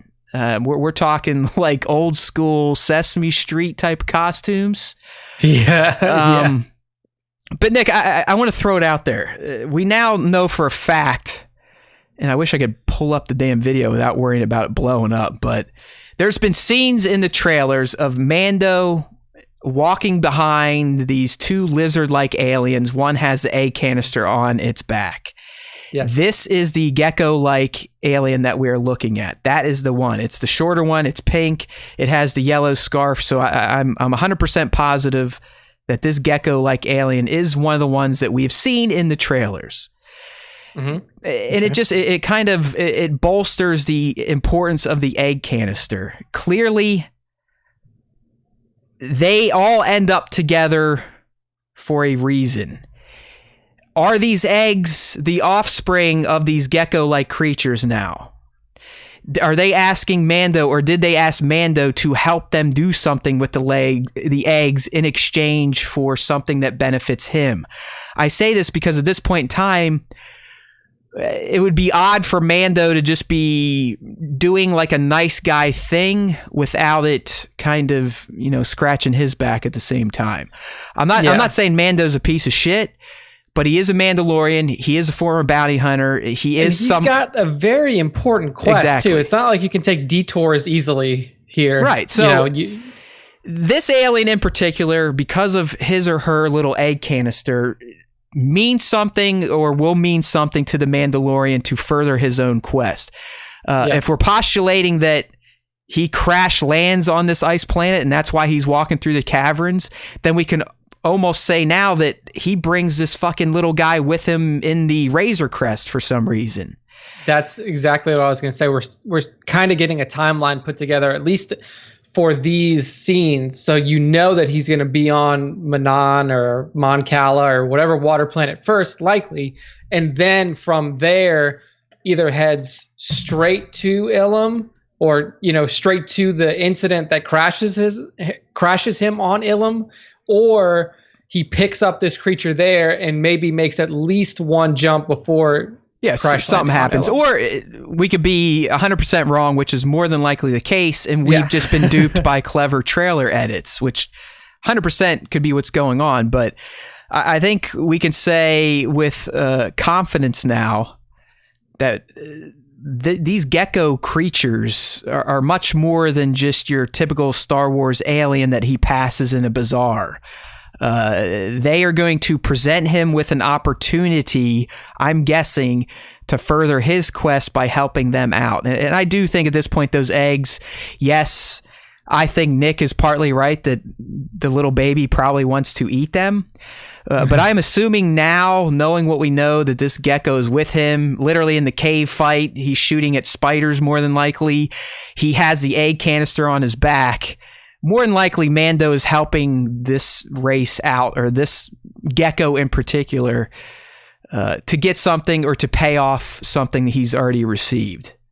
Yeah, it seems likely. So that was actually a keen-eyed catch, because, if you were watching that 1 minute long trailer that we got during Monday Night Football last time, you easily missed, because literally this creature shows up in a blaster bolt flash. Right. And it's like running after Mando, like either telling him like, chill out, don't shoot that shit, or like, oh, we're fucked, let's run. That type of stuff. Yeah. So it's very easy to miss. So I think it was like a couple keen-eyed people from our Discord shot this over to us and are like, look at this crap. And then there were some other people on the internet. So keep your eye. Who knows? This could be episode 1 stuff. I do have a feeling most of the footage we've seen in the trailers is from the first episode. I really do. I think a lot of that is just the first episode scrambled around. Yeah, could be. And we know. What is the title of the first episode, Nick? It's something like The Journey or The Search or something like that. I think it's called The Search. But anyway, speaking of the first episode, and I hate using that transition, but it kind of worked here. We got some details about S2E1 that may be pertinent to those who give a shit about The Mandalorian. First off, we know exactly when it is going to drop on Disney+. 8 a.m. UTC. So people in Europe, you probably know how to figure that out. People in America, you're probably going, what the fuck is he talking about? So I'll throw it out there. We're talking 4 a.m. East, 3 a.m. Central, 2 a.m. Mountain, 1 a.m. Pacific. How's that for some fucking time zone math? I'm a genius. Yeah. So I think it's an hour later than last season, but who gives a shit? I'm not getting up at 4. More than likely, I'll probably naturally wake up around between 6 and 7. So if you're ready for it, or if you're hardcore, I mean, hell, if you're living in the PST, it's a no-brainer. You're staying up Thursday. Yeah, 1 a.m. You're staying up Thursday and the Friday to fucking watch the first episode.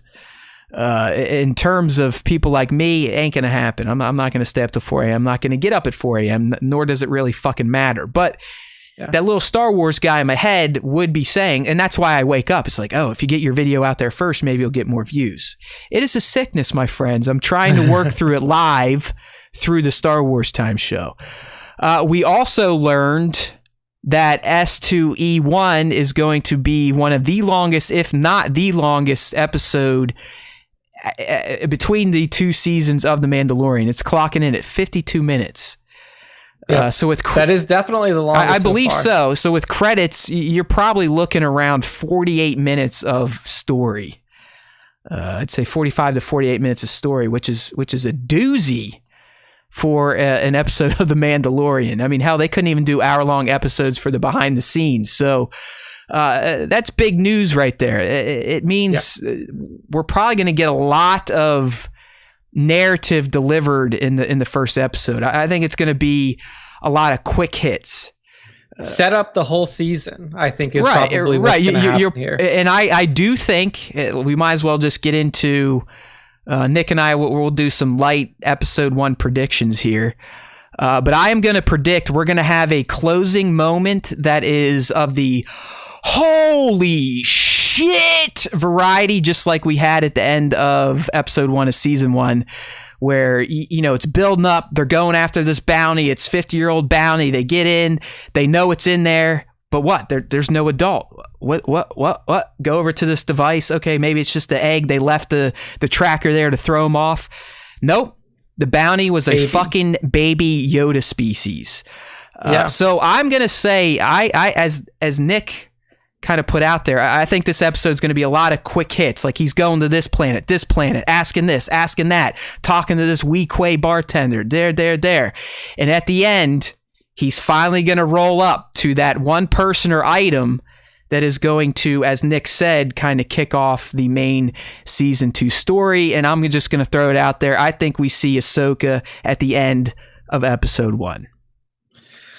I think it's going to be one of the... I agree with you in terms of leading up until that moment, until the end. But I think that... I don't think that we're going to get Ahsoka episode 1. Maybe Sabine. I think it's going to be one of the Mandos. Okay. I think it's going to be Sabine or Bo. Bo-Katan. Or Boba Fett. Boba Fett. Okay. You know, Sabine, something like that, because hearing that trailer, like hearing in the trailer, like I'm seeking out other Mandos for information. What if it is Sabine and Ahsoka then? Do I get half credit? We would both get half credit. There we go. We'll share the prediction. We'll share credit. So there you go. There's our poo has been flung for a prediction, right? It's out there. So I definitely think we're going to be getting one of the key Mandalorians, one of the huge rumored like he walks into a room, them. right? Okay, let's set it up. He walks into a room, and this character, they have their back to him, and he says something like Sabine, and that's it. Like it goes to credits, or like she turns around, and we already know she's gonna have the purple hair or the orange hair, and that's it. Like it's gonna be something like that, right? Like it is gonna be kind of the cliffhanger moment. There's not gonna be dialogue going on. It's gonna be that, this episode was fucking awesome. We saw this, he did that, man, he shot, oh my God, did you see that action? And then right at the end, it's gonna be like, what? There she is, or there he is, or there they are. There's somebody. Right. Okay. That I do believe. I really think we're gonna get one of those Baby Yoda type of moments, even though we have an idea of what the reveal could be in terms of characters. Like, we had no fucking clue Favreau was going to pull that shit. The Baby Yoda thing was completely unknown. I don't think, I mean, you could have eaten ayahuasca, mushrooms, taken LSD, talked to George Lucas's spirit. There's no way you would have fucking predicted that. I don't even think that George talking to John and Dave about Mando before the release, even George probably wouldn't have been like, oh yeah, Baby Yoda. Exactly. Very obvious. Right, because this was, I mean, the child was John's idea. I think he just asked Dave if they could do it and not get too much shit. Like, John was the one, no, we're going with a Baby Yoda motherfucker. So I really do. I think S2E1 is going to be fucking phenomenal, just like S1E1 was the whole time. And I think you have to open strong. And you're just like, holy shit, this episode is amazing. And then it's going to get to the end and literally just tweak your tits and be like, hey, now how good is this episode? I mean, if you want a splash, if you want a splash that will reverberate all around, like for fans regardless, it's got to be Boba, in my opinion. That will catch movie fans, of course, people who are casual fans. And you're right. I mean, when I was thinking about what would I say for the episode 1 prediction, it was starting with the Tamara characters, of those potentials, the Rex, the Boba, this, that, and the other thing, other clones. Other clones wouldn't make sense, but then it led into, I mean, I think we're right. I know we're right. I'm going to say it. I know we're fucking right. We're going to get a mix of it. I threw out the Jedi. I'm gonna edit that and caveat it with Sabine, because I think Nick is right. It is going to be a Mandalorian, and it's going to be a big one. So it probably will be Boba Fett, but I'm not going to be like those shithead other fortune tellers that change their stories when they're wrong. I'll stick to it. I think Ahsoka, just in terms of the buzz, might get more of a shock for the hardcore people, but I think Nick's right. Boba Fett would have more of an appeal for fans that aren't nuts like us, that listen to Star Wars podcasts and break down Star Wars as if it were real life. Yeah. So a lot of good stuff coming for Mando season 1. I mean season 2. 52-minute long episode length is huge. Does this make you think that we could get longer per episode length, like longer than 30 minutes like we got last time? Well, you got to remember last time episode 1 was like 40 minutes. And then you get episode 2, it was literally like 28 minutes long. You're just like, uh-oh. It was like 30 minutes with credits. We were like, what the You're fuck? like, okay. I still think this one will probably be one of the longer ones this season. I think they're going to try to get it down to hour-long TV length without commercials, which is usually about 40 to 44 minutes. Yep. I mean, I would hope so. I think there was still apprehension around The Mandalorian in season 1, which is why it led to a 30-minute long episode length. And I think now they know, like, okay, it's a gold mine. It doesn't matter. We could make hour-and-a-half long episodes. You could also use the argument, just for capitalism's sake. They're like, fuck, guys. We have a new Star Wars ATM here. It's called The Mandalorian. We could make 10-minute episodes. These dickheads would still sign up in droves. It's like, make 25-minute long episodes, and then we get 20 seasons out of it. Exactly. The longer you go, the more you suck away from our potential season. It'll be like a Survivor, where it gets up to season 50 in 20 years because they do 2 seasons a year or whatever. So which I would not complain about, but we'll see. So I'll probably be consuming, at least if I watch the credits all 3 times, 150 minutes worth of episode 1 come Friday. Yeah, get ready. Matt's strapped in and ready to go. Oh, shit. I mean, I'm super hyped, man. I am excited too, and I know come Thursday night, this 40-year-old man is going to feel slightly like he used to on Christmas Eve, where you get those butterflies in your stomach. It's almost a little bit of anxiety, because you don't know what to expect. You know you're about to just be fucking treated to some awesome entertainment, but you don't know if you're going to be shell-shocked. You don't know if your jaw's going to hit the floor. You don't know if you're going to cry, scream, yell. There's a lot of emotion that goes into getting ready to watch a new live-action Star Wars anything. So I'm doing all right now. The blood pressure's down, the heart rate's down. I don't think I'm gonna have a stroke, but I know Thursday night I'm gonna start feeling it physically. There's no fucking doubt about it. Yeah, man, it's gonna be a very special experience for sure. So 8 a.m. UTC for all of those who know what UTC. For me in the Central Time Zone, it'll be 4 a.m. Right? No, you're 3 a.m. I'm 4 a.m. in the East. Okay, 4 a.m. for you, 3 a.m. for me. Like 3 a.m. is I'm usually either asleep or right on the edge of sleep at 3 a.m. So I don't think I'm going to stay up and watch it. I've moved into full-on 40-year-old stuff at this point, where I'm starting to zone on the couch by 11:30 midnight. I'm like in zombie land. Yeah, Taylor is in bed by 11 type of girl. So. Yeah, and then I was like where you're at. I'd say a year or two ago. I could not go to bed before 2-3 o'clock. I just couldn't do it. There's just too much shit to think about or do. Yeah. All right, Nick. So we're into the toy talk. Nick's favorite segments. We're into the former first section of the podcast. But there could be some fun conversations around some of these toy reveals, because as you've seen in our live stream chat here, if you're participating in the live stream, which you should, we encourage you to join in live if you can do it. These days, we're typically kicking off 2:30 East on YouTube at the Star Wars time. So join in if you can. If not, we'll always have them in the archive for you to watch after the fact if you do not like listening to us in the audio-only version. Exactly. But yesterday, Nick, we had the first official Mando Monday. I know a few weeks ago we had kind of a preview of what the Mando Mondays were going to be, but yesterday, the 26th, was the first one, and oh boy, tons of shit, like tons of shit. You can tell Lucasfilm, Disney, they know they've got a cash cow in terms of licensing at this point. The Mandalorian is just as bad as regular Star Wars now in terms of Baby Yoda is going to be on anything. I'm surprised there's not Baby Yoda condoms yet. I mean, he is everywhere. Mandalorian grill sets. You never know, but that is what this franchise has become. Dude, if they made a grill that was like the egg, the hover, fuck yeah, like a smoker for the baby, damn straight. Yeah. But here we're mostly going to stick to the figures.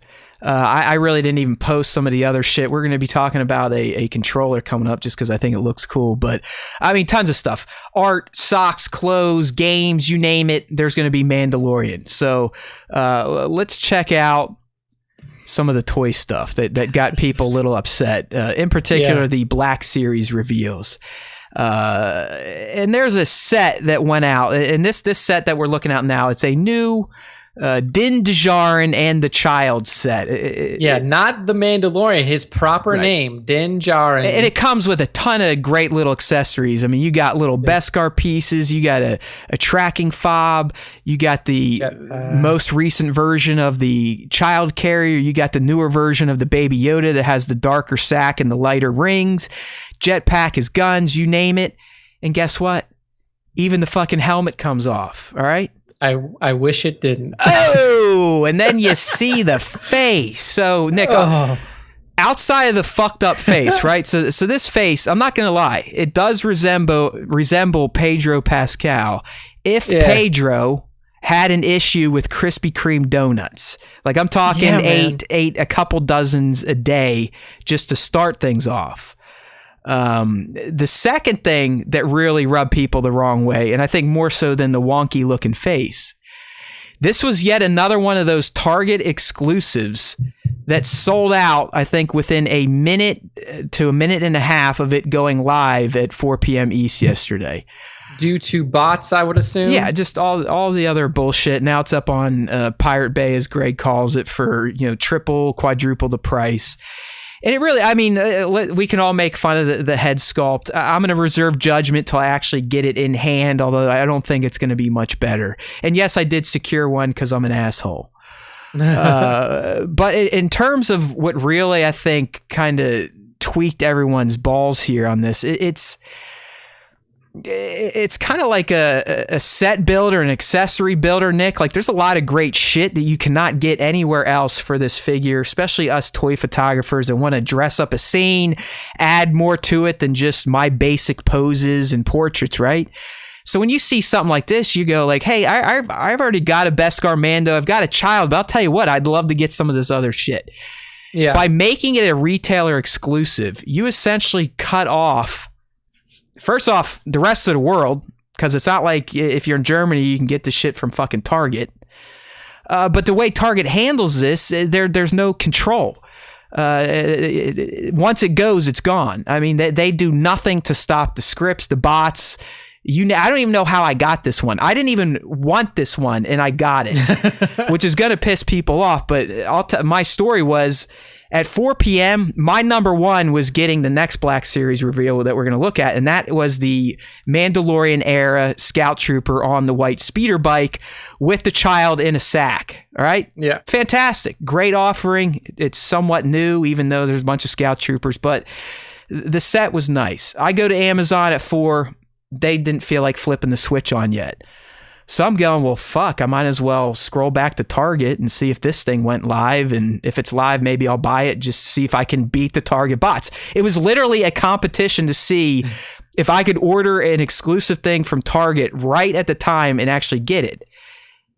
And I did get it, but pretty much anyone else that listens to us or is in the toy photography scene there on Instagram did not. So this package, this Din Djarin with the child, Target exclusive, was yet another blow to Hasbro's rep with amongst the hardcore toy photography and collecting community. Yeah, it's like, who do you blame here? It's like, yes, obviously Hasbro has made a mistake with these retailer exclusives, but like, do you just jump on Target and be like, how do you not have bot protection?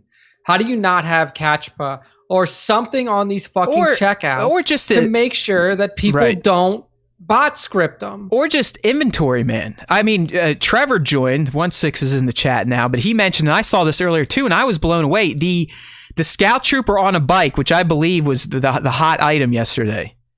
This item would have been if his face was perfect, but it wasn't, so that kind of gave people reasons to be like, fuck it, I didn't get it, who gives a shit, he looks like fuck. Yeah. The Scout Trooper on speeder bike, I'm telling you, that was the item. People in our own Discord were like, I'm going to get fucking 2. I'm going to get 5. It's like, all right, calm down. You can still pre-order the Scout Trooper right now from Amazon, and it's an Amazon exclusive. Wow. Amazon doesn't always keep their exclusives up that long, but it just goes to show you that they're that's how you should have more than 1 minute to try to give somebody a lot of fucking money for little pieces of plastic. It's just mind-boggling. That's because Amazon is an e-commerce first store that has bot and script protection on it, so you can't just do that. They fucked up too. I mean, they released it late. I don't know if that happened. They fucked up too. I mean, look what they did to poor Nick and his Darth Revan lightsaber. So that is also true. I'm not gonna give Amazon a complete pass, but yeah, you would think that they're gonna have the infrastructure to handle this. I mean, for Christ's sake, they run AWS. If you don't know what AWS is, it's what we host our website I mean, on. It's pretty much what everyone does everything on now. I mean, businesses are offloading their IT infrastructure to fucking Amazon to manage in the cloud as software as a service. I'm starting to sound like I got my professor hat on right now. If any of you young IT students out there want to get ahead in life, you should study AWS. But you know what I mean? It's odd. I'm assuming Target has to pay Hasbro to be an exclusive retailer. But it still goes back to my argument before, Nick. If I'm Hasbro and I know I make more money based on how many units I shift, why the fuck would I not want to make sure that if I'm going to sign an exclusive deal, that exclusive is up for more than a minute for people to fucking place orders for? Yeah, I don't know. I mean, I would assume that there is an inventory management system that's between Target and Hasbro, where they're like, okay, retailer exclusive, you get 50,000 units, and that's it. Like, you get 50,000 and that's it. So on Hasbro's end, if it is based off of if contractually it's built like that, like Target, you pay us 50,000 units. If you don't sell them, you're fucked. Yeah, they become peg warmers, is what we call them. Yeah, like then Hasbro doesn't care. Right. Hasbro does not give a fuck what happens to Target.com. Right. They don't care if it sells out in a minute or if they sell none because they already got their money. You're right. Target. And here's the best part about the community: collectors, toy photographers, doesn't matter. We all sit here and we're ready to like grab pitchforks and burn motherfuckers down, right? Like we want to burn Hasbro, we want to burn Target. But I'll tell you right now, the next time Hasbro drops a Target exclusive, every one of us is going to be killing ourselves trying to get it. So you are right. Hasbro, I mean, they know what they got. I guess I would still be like, hey, Target. Oh, you already sold through your first 50,000. Hey, throw them back up. Throw them back up. Here's another 50,000. Or do you want to? Do you want another 20,000 units? I know the Target listing says like pre-orders are out. Check the page. I think December 1st. You might be able to get them or in store, but it's like I don't know. Retailer exclusives really fucking burnt me on the Funko Pops. But that's like how it goes with everything, though, man. Like, and here's the thing, like you said. Another production line is coming. Like, that, okay, we missed pre-order. But like you said, in store, December 1st, whatever. So why not do this? Here's an idea for not even just for toy retailers, for retailers in general. Like for PS5, for example, PS5, Xbox One release or Xbox Series, whatever release was a disaster. Pre-orders were a disaster. Way worse than the toy shit. Yeah. Why not do it to where everybody pre-order? You could pre-order Thank you. whenever you want. Thank you. But you get a staggered delivery date. So first 100,000 pre-orders, you guys are getting them on release day. You're getting it November 11th for PlayStation stuff. And then, okay, you missed the 100,000 window. You came in 250 to 500,000. All right, you guys, your expected delivery date is now going to be November 30th. You got in, you're a million later, you're going to be December delivery. So instead of fucking people and saying like, hey, who knows when you'll get it? We don't know. Maybe December 1st, maybe you find it in a store, maybe here, maybe there. Just let as many pre-orders go through as possible. Right. Then you can go to your manufacturer and say like, hey man, we got 500,000 pre-orders. Right, because no one's fucked at that point, right? The retailer's not on the hook for units they can't sell. The manufacturer's not on the hook for either shorting inventory or over making stuff. There have been certain experiences like NECA this summer. They don't do it all the time, but they figured out like, hey, these assholes literally want to throw money at us for TMNT figures. Here's the deal. Those of you that want these figures for 2 weeks, we're going to leave up the pre-order page. 2 weeks. You can come in and pre-order this shit, guaranteed to get it, guaranteed to make the sale. I think people would be fine with that and your system. It's the fact that literally you can't get it outside of taking it up the wazoo in the black market. It's like if you miss the pre-order, it's over. So I mean, I agree. I think your method would be fantastic. NECA's method, when they actually do it, is fantastic because at that point, it's the collector's fault. If you didn't get it in within 2 weeks, fuck you. You didn't really want it that bad. Exactly. Even 3 days is plenty of time. 2 days is plenty of time compared to the minute. Yeah, it doesn't make any sense to me the way that these. I know, like, from a marketing standpoint, though, like this is me. Like what I just said was as a consumer, as a marketer, when you have a pre-ordered disaster. It is a good thing. Right, because it shows that there's a huge interest and more people are like, oh, the FOMO kicks in like, oh, I missed. Look at all these assholes that broke a site. It must be important. I need one too. Oh, I'm going to go to fucking eBay and spend 4 times the price.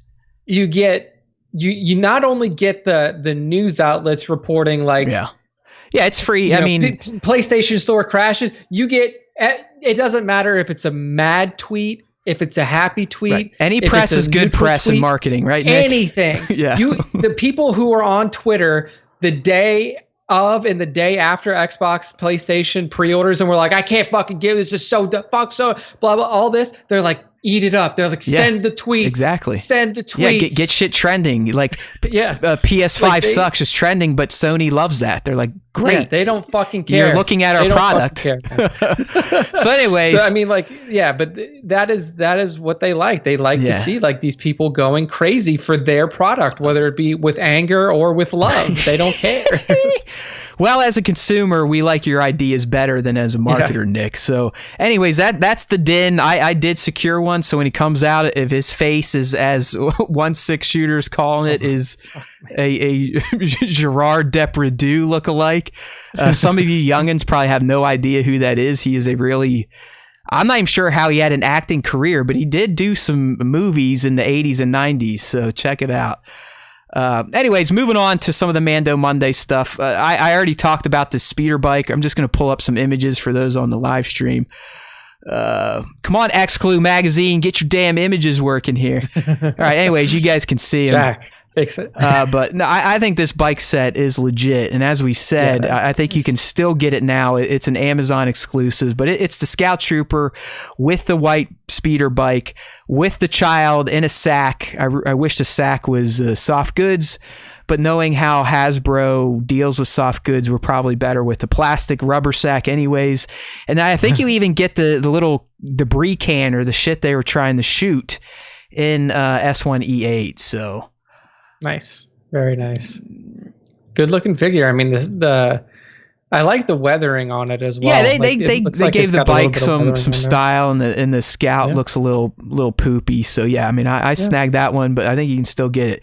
Then we also got some TVC reveals and some, again, the vintage collection is getting legit for you small figure collectors. Yeah, I would say, where's our 3 3/4 inch people out there? I mean, this is your time. There's not many, but like, yeah, we got a Mando and the child, and everyone. I'm pretty sure you guessed it right. The first Black Series child figure released is a tweener. I really think it was meant to work with the 1/18 scale and 1/12 scale figures. So you get to see Mando with the little child. Again. This one, his face doesn't look much better. It's probably going to look even worse when it is in that smaller scale. But you got that out there as well. Am I still looking at that is the Black Series one. Sorry, people. My bad. But the TVC, his helmet does come off. And if we can get these images to load. Oh, my God. Face, he's got like some rock star eyeliner on there. The cape looks better than the big one. He's a little more weathered. Like this one looks like he had just gotten his ass kicked by Moff Gideon, and they drug him back in as he was dying. See, that's what I expected to see out of a face from Din, because that's the only time you ever saw his face was when he was like bloodied and fucking beat up. Yeah. So you're getting TVC Mando full Beskar. You're getting a TVC armor. She looks pretty solid as well. Dude, that's so weird. It's like this. I mean, because like there are definitely similarities between the TVC face and the Black Series face, but can we just not tell that Pedro's face looks like that? Because like we've seen his face in a lot of stuff, and he definitely doesn't.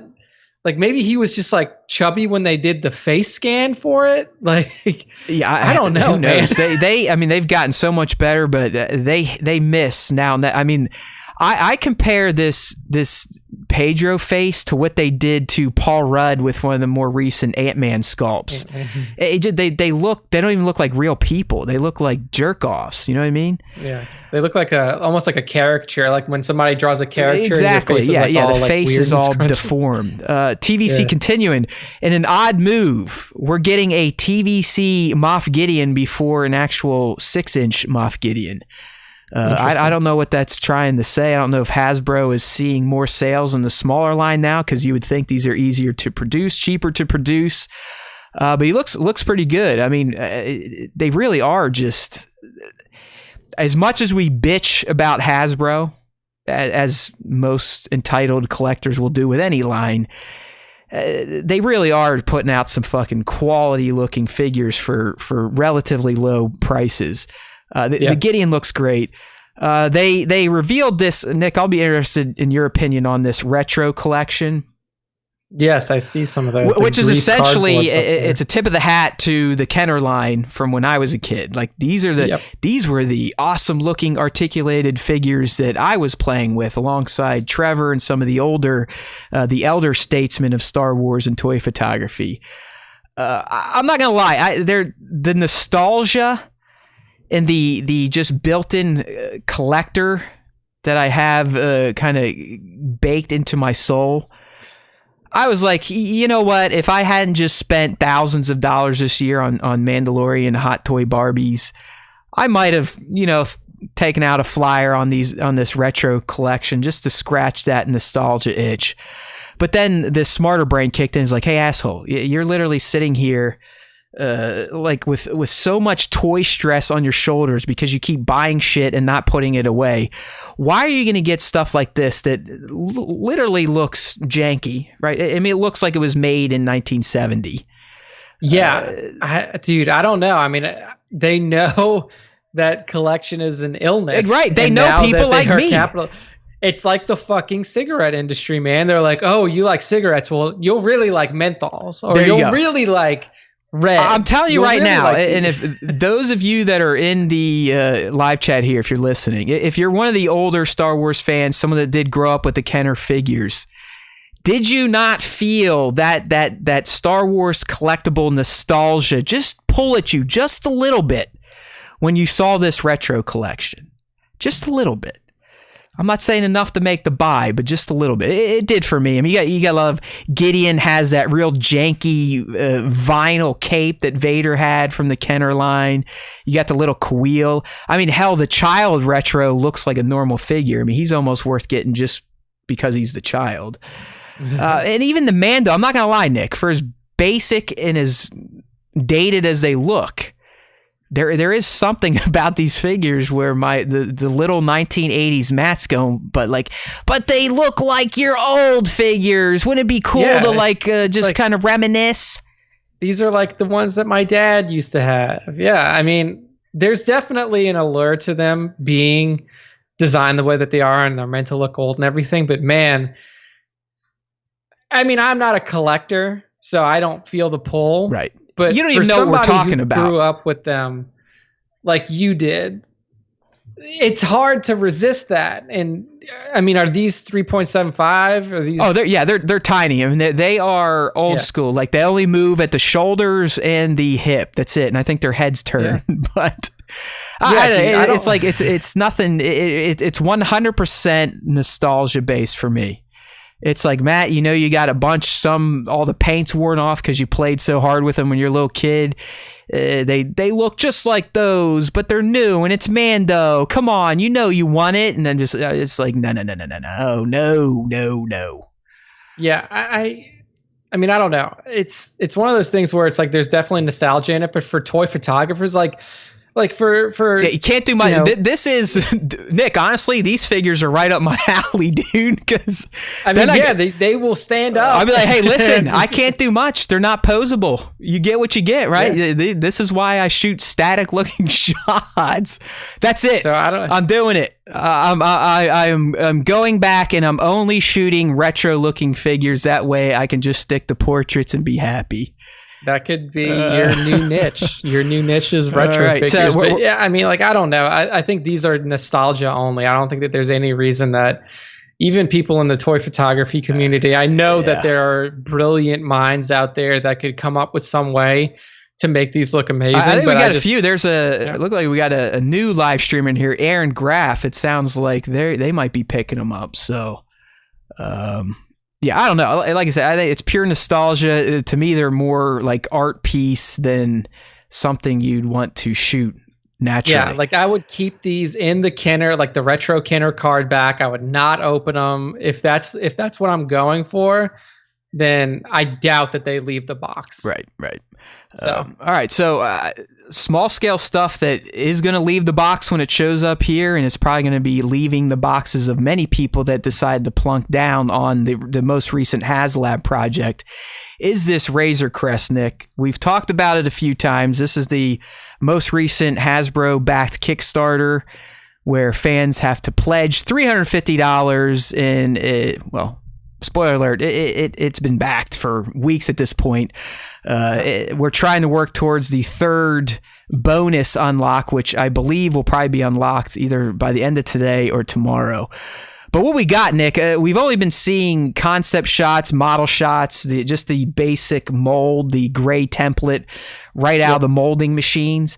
Well, now, yesterday, Hasbro has unveiled the HasLab Razor Crest in its painted format, and holy shit. I had already committed to it. I finally did it last Friday. I mean, I told everyone I was going to do it. I knew it was coming. I mean, there's no way I was passing up this one. The sail barge, I could look past. It's fucking huge. It was going to take up a ton of space, and it was the sail barge. This is the Mandalorian. It's the Razor Crest, and my goodness, I mean, look at, if you're on the stream here. If you're not on the stream, pull up StarWarsTime.net when you're done listening. But look at this little piece of art. I mean, this thing painted is incredible. Like, holy fuck. Like, this is a 1/18 scale model, and it looks like this could be screen used. Yeah, exactly. I mean, it looks like something they could have shot when they still used models to make Star Wars movies. 100%. 100%. On the shot now where you got Din and the child in the cockpit. Nick, I got a question if we're going to get this level of detail in the paint job when it actually, ships in a year or so.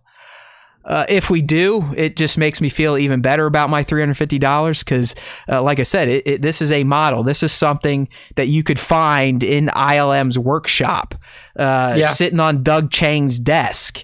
It's just absolutely insane the amount of detail they have cooked into this little toy. Dude, just like the dirt streaks and like the little spots within the paint where like some of the paint's chipped off, and like the weather, like everything is picture fucking perfect with this. And I have to imagine, like, once they get this out here, I don't think that you're not going to have it be this good, but I still think that it's going to be. It'll be close. I do. It'll be pretty fucking good. I do, because they know they're not that dumb. I mean, you know how it is in gaming where they might share some assets, and then 2 years later when the game comes out, people are like, "Look, motherfuckers, you downgraded the resolution, you cocksucking liars!" Right? That's how gamers are. Exactly. If you showed an alpha walkthrough 3 years ago at an E3, people will hold you to that. You better have the same fucking frame rate running and resolution, or you're going to get lit on fire.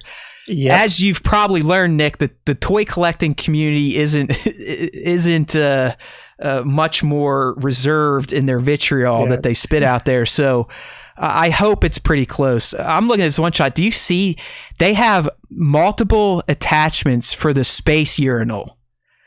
Yeah. Like, oh, you're human? You got this one. If you're an alien, stick that on your Florenhauser or whatever you call it. It's just like, you got to be kidding me. You got to love what they have cooked into this thing. Dude, it's... So yeah, I've committed to the Razor Crest, the HasLab. I believe we got another week or so. When I looked this morning, when I did this post, it was less than 500 away from hitting the tier 3 unlock, which would be a full set of carbonite bounties that you could put in the storage hold of this HasLab Razor Crest. So the next one is 13,000, correct? Right, and I believe total count is 12,624. Okay, so in about 3 hours, 150 more people bought it. So it's hitting the tier 3 unlock. Yeah, man, this is nutty. I mean, like, of course, this is probably the highest quality recreation that you're ever going to find in terms of a Razor Crest that you can buy. Yeah, I'd say outside of going to ILM and robbing it out of their fucking model room. You would literally have to steal it from... Well, here, hey, Papa joined in. He's got an interesting comment here. He said I'm going to make sure they don't destroy Mando before I purchase it. So he's kind of... I didn't know that Papa liked Mando to start. Papa's just... Oh, no. He does like Mando. He can get down with Disney when it comes to Mando. But he's kind of taken... I don't know. I'm assuming he's talking destroy Mando as in... like as he believes they destroyed the Skywalker saga, or actually kill Mando. I don't think that he means kill him. Okay. have some faith, Papa. Don't always think shit's gonna be bad. All right, right there you go. He says love Mando. All right, just make sure we're right. You're talking about Disney fucking it up and not Mando actually dying. Let's get that clear first. But I think he means Disney fucking it up. I don't see that even being a remote possibility at this point in time. No, I don't. And if they do, they deserve to die. They really, at this point, I will start saying, Chapek, Kennedy, every one of you motherfuckers, get the fuck out of town. I do think that it's confirmed that that Jar Jar Binks is going to be in the season. Oh, there we go. So there we keep go. an eye out. All right. Well, Papa, I am one of the most negative motherfuckers on the planet. I live glass half empty. Anything that happens is bad. But this is one project, this is one property that I actually am glass half full. So take that for what it is. I mean, the good thing is, Papa, you can watch the first episode before you decide because you got 13 days left to back it. So you still got time. But because you know, if Papa gets it, he's going to do some magic shit with it. So hopefully he'll do buys like another one of his signature mashups, and it'll be like flying through space. There'll be xenomorphs, hanging on the wings and shit, and Din will be hanging out the window with a space helmet on, blasting them and shit. Yeah. All right. Same post here because I get lazy towards the end of the week, but this is mostly for us toy collectors. But Nick will probably be like, oh, cool, you guys kind of got something you've been wishing for. So GTP Toys, it's an outfit you're going to be familiar with if you collect Star Wars toys, you like building dioramas, or you like taking shots of Star Wars toys. These are the people that have become infamous or famous for the Space Walls, which are essentially their way of not getting sued out the ass for 3D printing, Death Star, wall panels, light panels, doorways, this, that, and the other thing. I have them. A lot of people have them. I mean, a lot of toy photographers have snagged some Space Walls. For a while now, GTP Toys has just kind of been silent, dead, not making any new product, and people were wondering what was going on. Our buddy Baron's Black Series, I think he was in the know. He was kind of giving us tips that something may be coming from GTP. But we learned today, Nick, that the reason they've kind of been incognito is, I'm guessing they finally got enough cease and desist from Lucasfilm and Disney that they had to, but they took that and turned it into their first ever official partnership with Disney and Lucasfilm. So this is blessed by the mouse. They have announced their 1/12 scale Tantive 4 diorama set. So dude, just if you're gonna put out a first official diorama set, I mean, this is the one to go with, right? This is it. This is the Papa Palpatine. As we said, Papa, GTP Toys has definitely taken a hit rep wise. I'm not going to doubt that, but I'm guessing now it's because they're probably dealing with some legal shit and ironing out legal shit with this product here. So again, GTP Toys in conjunction with the powers that be at Disney, so this is as legit as it gets, are producing a 1/12 scale Tantive 4 diorama set. So very similar to what Nick and I I was fawning over a few weeks back when Hasbro announced the official 3 3/4 inch scale Tantive 4 set. I was like, oh, woe is us big scale guys. We never get anything like this. We want stuff like this. Well, now we got it. It's here. Instead of going through Hasbro and just mass producing it, they gave the job to GTP Toys.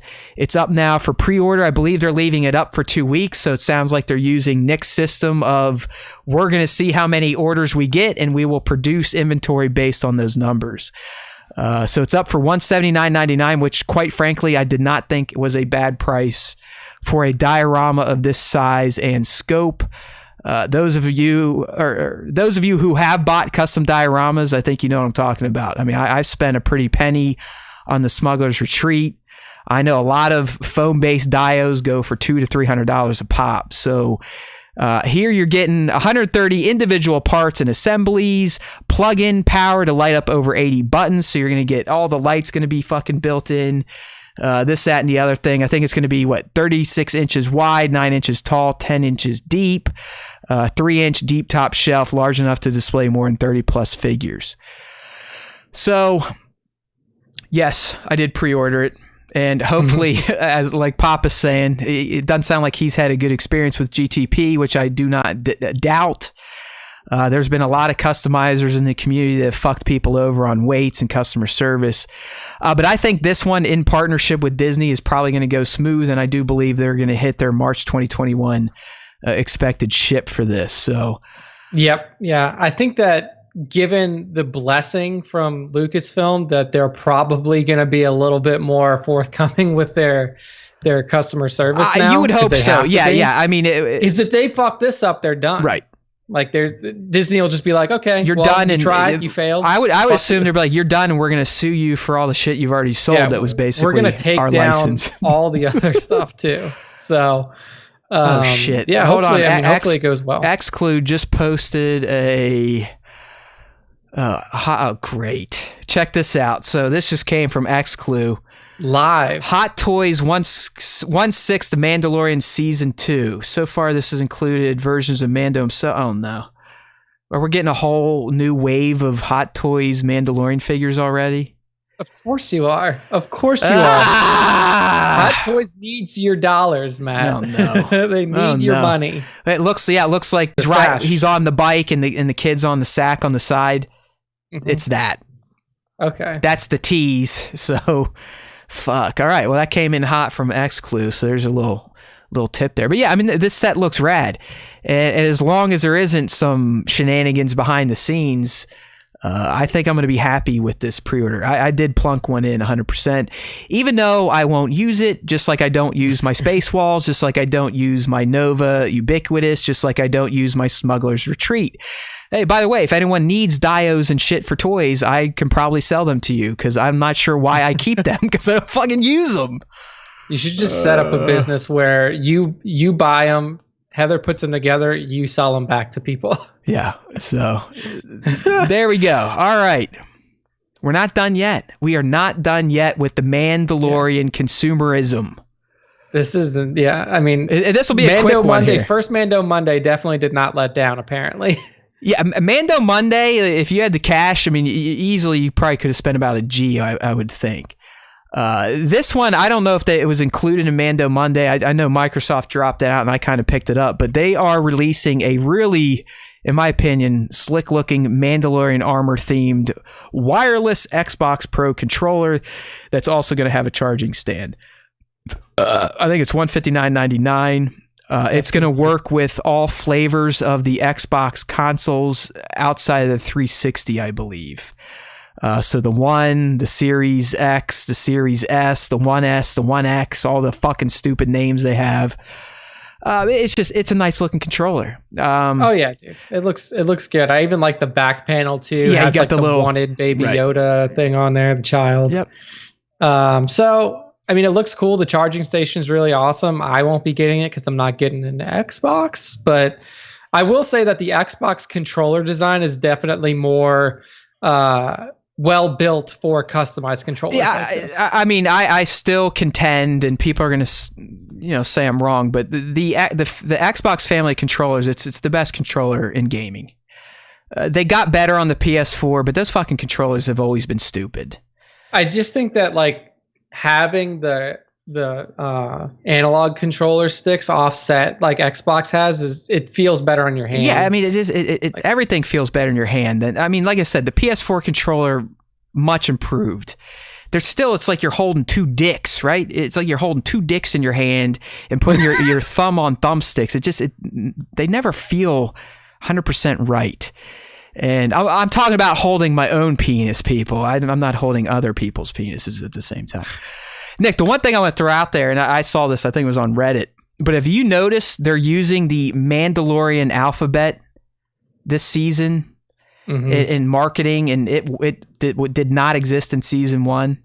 I think that plays into the theme we've heard, that he's going to be searching out Mando, so he's probably going to be reading Mando texts, learning more about Mandalorian culture and everything. Yeah, for the fans, like the fans will be learning more about Mandalorian culture. So, I think that's really cool, because the only other written language that we've ever seen from Star Wars is Arabesh or Arabish, however you want to say it. But yeah, man. Yeah, I don't know. Their language looks just as tough as nails as they are, though, right? I mean, look how like sharp their characters are. Like everything is a sharp point as a weapon. Dude, that is such a cool thing too. Like what goes behind designing a fake alphabet like this, like typography in general is pretty cool. But I know that one of my projects in school for my design classes was to design an alphabet and like design an alphabet. What the fuck school did you go to? Did you go to the J.R.R. Tolkien School of Writing? No, it was just like it was a typography. Because that guy, I mean, to me, he is the best at creating fake languages and alphabets. I mean, he created what 3 or 4 or 5 or 6. Yeah, like he full alphabets had one for every race. Full alphabets, full history of the alphabet, full history of the language, and that guy is a fucking fiction genius. Yeah, we all love George, but Tolkien, I don't think there's anyone better in terms of just creating so much made up shit and actually adding science to the made up shit. Yeah, like putting a ton of history. I mean, and this looks great. Like you said, it fits the essence of the Mandalorian. I don't know. So. I guess if I need a new Pro controller, because they're sweet. I mean, if you've used an Xbox Pro controller, it's the one where you can rotate sticks. You can put longer sticks, shorter sticks, different types of rubber. There's paddles underneath. You can program the buttons. If I need a new one, I'd probably get it. But these days, I'm out of the skin controllers. It's just in my 20s. It used to be, oh sweet, look, I got the Halo painted controller. This, that, and the other thing. I never got into that. The only one I ever had was Xbox 360 controller for the first Tomb Raider, first new Tomb Raider. Yeah, I got into some of those gimmicks. And this one, like I said, if my Pro controller shits the bed on the series, whatever the fuck it's called, I would probably snag this guy, but it's nothing I'm going to run out and grab now. All right, dude, before a fan segment here, we're going to get to a fun one. So we have confirmed now, we talked about this a few weeks back, that Diamond Select may be getting into the Star Wars action figure business. It is a real thing now, and they're out on Shop Disney or in Disney stores, but pump the brakes on Diamond Select, my friends, especially Diamond Select Star Wars, because the first thing I have to show you is their own marketing shots they use for these figures. Nick, you're not looking at shots I did with these figures. These are on the fucking Disney site, okay? Like, these out-of-box figures are on the Disney site. Like, look at that fucking mall. First off, the mall face is a disaster. But let's talk about the shot where he's out of box. It's not even in fucking focus, and you're putting the Lucasfilm watermark on it like you're afraid someone's going to steal it. This is like clearly shot outside, because you can see like natural light to both of these shots, like natural light like leaking in to the corners of these shots, and like they're framed awful. Look at the Boba Fett one. No focus on the fucking face. I mean, I can't pose for shit. That's why I've made jokes like they hired me to do this. This is like an action pose I would initially come up with, where it doesn't look like an action pose. I can at least get the goddamn subject's face in focus. Trevor, you're in here. Have you reached out to these people? Anybody? Jared? Papa? That's what I was saying. I mean, I looked at Nick. Somebody messaged the I gotta see, have they people. pulled these down from the Shop Disney yet? Like, dude, I'm going to the mall listing on Shop Disney. Nope, they're still using those materials. These are bad, man. Like, any of the toy photographers that are in the Star Wars Time community that have been featured either in top 5s or on just on the account in general could do a better job than this. If as Nick said, you don't even have to be in a top 5 Star Wars Time Show toy photographer. You could just be a featured Star Wars Time Show photographer, and I'm telling you right now, your skills are heads and tails above whoever they paid to do this. And I'm assuming it was just someone. It's horrible. It's gotta be like their standard like marketing photographer, because usually you have like a photographer on staff if you're a big enough company to take your marketing photos. Like, but it's just different. Nick, I don't even know if we can say it was a photographer. I think it was literally like someone, they're like, hey, pull this out of the box, take some pictures for the website real quick. Yeah. You know, like the intern. I mean, what is this? Dude, it's not good, man. You can see, like, look at Mando's. I mean, look at Boba's hand. You can literally see the flash from the person's camera, like, on his fingers. That stuff doesn't even bother me as much as the shit just isn't even in focus. I mean, posing, not posing, at least get the mother in focus. And the laughable part is they put the Lucasfilm watermark on it, like, hey, don't fucking steal this or we'll trademark you. It's like, what the fuck? It's nutty, man. It's nutty. I mean, and then in terms, so like, just aside from I mean, I know that this is something that's unique to our community, the Star Wars Time Show community, and like the toy photography community in general. Like, we're sitting here shitting on the pictures that we're taking of it. Rightfully so, though. Rightfully so. But also, just like you were saying, man, like, the face sculpt on this Maul is just something. It's horrible. Like, it is. And look, I don't know what's with that grin. Like, yeah, there are some people like, oh, maybe they tried to make it look like not Ray Park because of the that. Trust me, that has nothing to do with that. This is just fucking a lazy attempt at, you know, kind of cashing in on us idiots that buy anything Star Wars, especially Boba Fett. I mean, there's so many fucking Boba Fetts at this size, it's ridiculous. Yeah, they're like, fuck it, like, make Boba, they might buy it. Like, the question I have about the Maul is with the lightsaber. Like, I understand that you're going for a motion-oriented attachment for it, but like, that just looks like a scythe, and that's not even how lightsabers look when they move. Yeah, it's like you don't get like this weird water streaky thing going on. There's there used to be a line called The Force Unleashed, Nick, where they would, not the game, but there's figures, and they would like over stylize saber swings like that. So I think that's where they're pulling that from. But yeah, it's not like it's going to make him look any better. Plus the hilts look too fucking big.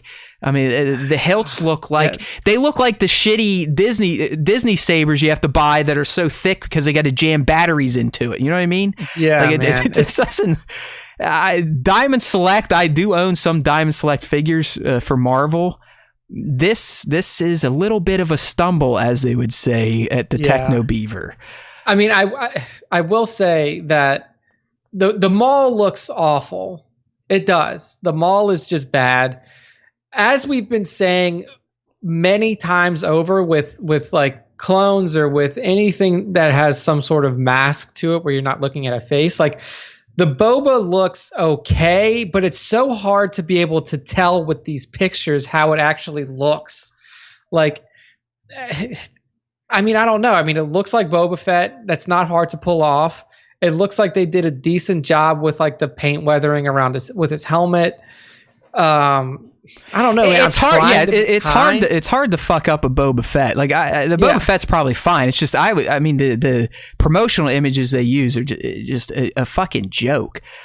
Joke. The Maul. I just look at it, he's like, and he looks like he's off, like missing some chromosomes, like one of those people you see at the bar that just sits there and stares at everyone. Yeah, and dude, like, you can see in these Mando ones. What's the deal with, like, okay, so the close-up shots where he's in front of the Dio, his helmet looks normal, but do you see the ones where it's just Mando on white, like a white background? Like, what the fuck is up with his helmet? It looks like there's like a piece of black tape right in the middle of his head. You're on the Shop Disney? Yeah. Yeah, let me pull it up here. Because, like, look at the Mando, just like go to one of the shots where he's in front of the Dio, and then pull up one where he's just on the white, and there's literally a black splotch. That's right, his targeting things down. But yeah, again, it's bad posing. You can't tell. Well, no, the angle of the because shot. If you look at him, it looks like he's about to jerk off his blaster. That's why. I mean, look how he's holding the blaster. I mean, it's like he's ready to start stroking it. Dude, it's fun. Fun time with Diamond Select. Trevor, Jared, Papa. Anybody here, reach out to these people. Somebody help these guys out, because look, I don't ever want to see businesses fail, especially small businesses. I assume that Diamond Select is not a small business. No, they're plenty big. I don't know. Someone, in my opinion, needs to be fired for this. Like, How do you look at these images and go, oh yeah, those look fine. Throw them up on Shop Disney because those will entice people to buy these figures. See, this is so Papa says I have a reputation to uphold, so he's not doing it. But Jared says he's going to send an email today and see what happens. There you go. Jared you need to get a contract with Jared. these people, Jared's hustling. I forget what else he had some other opportunities doing right now. I forget what he's shooting toys for. But that guy, I mean, he's hustling this game. So that a boy. No, dude. Like if Jared, like if we start seeing like fire in these Diamond Select promo shots, we know the deal went through.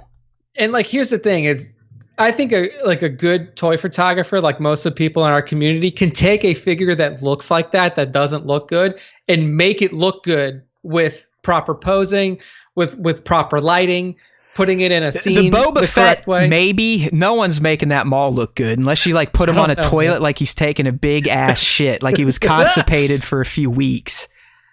I don't know, man. I think that a good photographer like Jared could make it look good, though. I think that, and then Papa says, it's like, if you do make it look good, false advertisement. Right. Yeah, you get a Papa or Sir Dirk shot, and then it shows up, and you get this like Grinchy looking ding dong Darth Maul. Yeah, no, I mean, dude, it's just it's yeah, it was laughable. I mean, like I said, I was more entertained than anything by these official glamour shots they threw up there. So I assume that you will not be pre-ordering. No, these, fuck no. This was an easy, like this is the easiest pass I've ever had. Was like, get the fuck out of here. All right, Nick. Well, it's about that time, and as promised, we're definitely going to be in the 3+ hour mark for episode 134. But we're having a good time.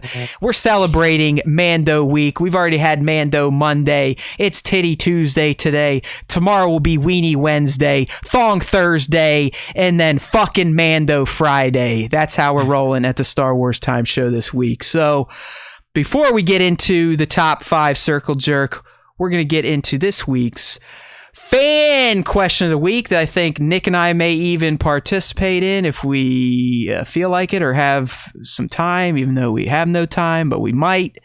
You never know. But our question of the week obviously was oriented around The Mandalorian. So Nick asked you all, Mando Season 2 is coming soon. What are you most excited to see? So let's go ahead and bring up our Slack window. We'll drop the browser.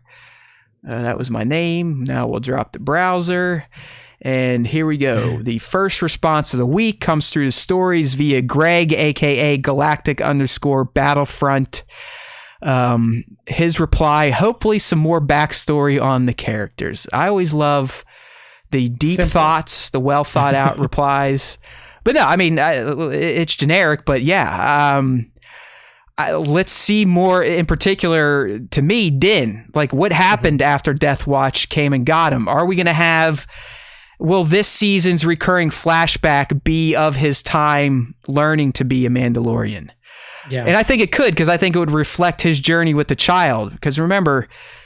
S1E8 had great mirror imagery of Din being rescued and then him flying away with the child at the end and really taking charge of the child. So I would like to see this season, let's get more of Din's backstory with the Mandos. Why is he so dedicated to the Creed? What else did they do for him? Who trained him in Death Watch? Who was his mentor? Shit like that. And then how, and I think it would kind of mirror some of the journey he and the child are going on.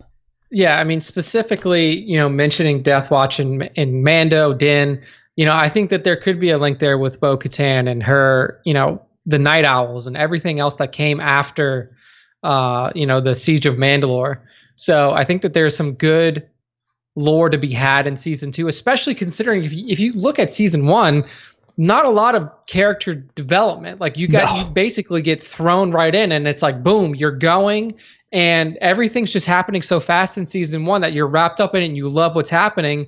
But now season 2, you have so many players, you have so many established characters to really flesh out and to build the story around them and build this whole lore galaxy around the Mandalorian characters. I mean, dude, we're owed.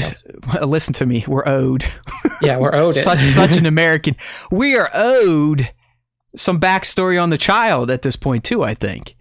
I think we need to get a little bit more. Like, why was the Camino scientists involved? What were they doing? Is it gene therapy? Did they grow his ass? We don't think so, based on what Khalil said. So yeah, there's a lot. I mean, you got the main characters. I'd like I said, I think we could maintain some light Din flashbacks. Don't really care about Care and Grief. I do think they're always just going to be the side characters, and we're not really ever going to explore them that much. Although I would like to learn more about Grief Cardboard.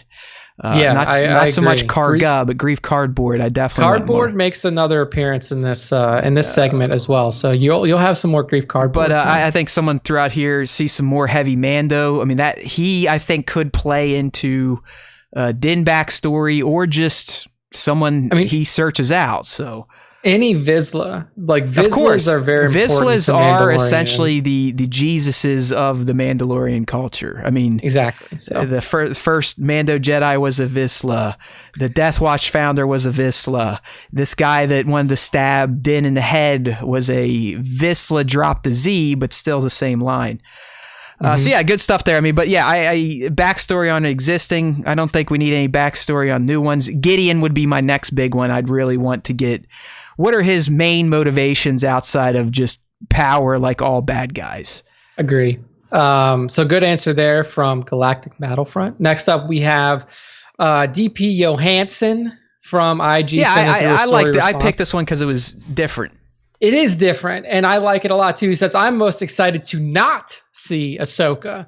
Keep the story pushing forward with new characters and their story development. That's a very interesting take, because there's so many people who are excited to, like, hey, bring in this person, add in all of these people from the animated series that we are already familiar with. But Johansson here is saying, like, hey, these characters are great. They've already been developed. Give me more new people. Give me more characters that I haven't seen Another before. Grief Cardboard. Like, actually give us Grief Cardboard, the corrugated edition, right? So I'm with him too, but I do think there's plenty of splash to be had with incorporating the existing, as long as they are done in a way that they don't dominate the show. And from what we've heard, I do think we're going to enter this Game of Thrones era of The Mandalorian, where Din is still going to be our Jon Snow, our Daenerys, like the main. We're going to probably catch up on his thread in every episode, be it a minute, 2 minutes. But I think probably more so expanding into season 3 and beyond, if Ahsoka is folded in, if Sabine's folded in, Boba, Cobb, this, that, and the other thing, and Din doesn't kill him because he's a pimp. There could be an episode where 10 minutes you get some Ahsoka stuff or some Sabine stuff, or they could just spin off and do their own live action series. So I agree with DP. Let's not get nuts and just drop what has already been started. Let's kind of tie it into our last answer. Let's keep exposing that backstory for our mains, but at the same time, if you can fold in existings, that's going to give people chubbies and get their nipples hard and really accentuate, if not take the story even beyond its already high level, then yeah, let's do it. Yeah, I agree. All right, so the next one up for the answer is for you, sir. The Hideous of the week. Your Darth Hideous. Yes, here we go. All right, so Darth Hideous, he took the cues. We were down to just one screenshot to capture his reply this week. So, thank you, good sir, Boss Sajan. We speak your name. All right, so his first reply was your mom. All right, so that's what he wants to see happen in the Mandalorian season 2. So okay, but no, here we go. But seriously, the anticipation for this has been real. Unlike the fucking face sculpt for the new Mando with removable helmet, he looks like Bear Grylls on the episode where he was in the desert and had just drank his own piss after having been stung in the face by a bee. Are the face sculptors over there drunk? Fucking shit cunts. Anyways, I'm excited to see who, if any, of the Clone Wars characters they bring in, especially if it's Ahsoka. I'm also curious to see how they use Tem Morrison. Will he be Fett? Will he be Rex? Will he be just some random clone? I mean, it's possible he could be Jango. Who fucking knows? See, I kept my answer short this week because I didn't want Matt to have an aneurysm trying to read my response. Yes. And I will read anything you give me. I am like High Pitch Eric on the Stern Show. So for those of you who are unfamiliar with Basajan and his colorful language, he is from the land down under. They have a very colorful vocabulary there in the fake continent of Australia. Thunder cunts. So he will use... I like here in the live chat, we're getting very nice new ways to describe the Pedro Pascal Black Series face. Kurt Russell stung by bees. Yep, I'll take that one. And it definitely could be Kurt Russell there. You know, give him an eye patch, and you got the New York type of movie there. 1-6 said the Gerard Depardieu. I'll give him that as well. A lot of positive feelings on that Din Djarin figure. Not a big fan. And then just real quickly from the live chat in terms of the question, Erin Graff says that she'd like to know more about the child species in general. I agree. Yeah. I mean, because that's been like the biggest Star Wars. We don't even know what they ever. are. Like, what is he? There's no name. Like, up until like all the way through like George Lucas owned Star Wars, it was only known as Yoda's species. Even though there was another one, even though there was Yaddle. Yeah, they just said, it's from Yoda's species. It was just still known as Yoda species. It's like that man. Why do you think he never settled on one? Because that man made up names for fucking everything. I don't know, man. It's so weird to me that is the one thing he didn't expand on. Like he expanded on tiny shit that didn't fucking matter. Bro, he invented midi-chlorians. Yeah, like literally something you did not need. He had to, like in his head, he had to scientifically through biology explain the Force. So he did that, but we can't get Yoda species. So I'm with that too there, Aaron. Yeah, just a name. Right, like anything. I'll take the next Australian one because it very rarely do we let two Aussies into the fan question of the week, but I let Greg in just because, he's still keeping up the shit talking. Fucking Greg doubles up, so now I have to delete his response that I put in from the actual post. Okay, well, that'll save us time. But anyways, great question, Star Wars Time Express Post. That is his dig at us because I mailed his hats, I believe, in August. And they have just now hit Australia, like the continent. They just hit the country. Yeah. They didn't even hit his house yet. Now hit the country. So, yeah, Greg, maybe by Christmas, like we've been saying. But anyways, he says, anything Star Wars is great to see, but most of all, I can't wait to see KRT eat a big fat dick with all their fortune-telling bullshit this season. Hey, man. He's right. I mean, they're the ones, remember, like the reason we kind of bring them up every once in a while, they're the ones that pretty much took it to the bank that they filmed a special scene of Ahsoka for the Mandalorian Season 2 trailer. That never happened. Right, that was their big hit. Like, that was their big hit for Mando S2. They filmed a special part of the trailer during COVID when they couldn't film. Okay, so there you go. So thank you, Greg. Call. We speak your name. Love the support. Good stuff. OAC up. Old Architect Customs is the next response. He says, I mainly want to see the extremely adorable faces the child is going to make in this season. He cracked me up so much the first season looking all cute and whatnot. But on a more serious note, I'd be most excited to see that dark saber pop up again. I'm very interested to see how Gideon acquired it. Last we all knew, Sabine Wren had it in her possession during Rebels. Also, I'm very excited to see all the movie makeup and the costumes. The one thing about Star Wars is they put a lot into scenes and looks of their characters, from Mandos on up to prop fighters and vehicles. Oh, and the storyline. That's top important. I do believe that she gave the Darksaber to Bo-Katan. Bo-Katan is the last one to hold it because she becomes the de facto leader of Mandalore in Star Wars Rebels. Because it was in the arc after Sabine helped them destroy the Mandalorian killer weapon that she helped the Empire build when she was still a part of them.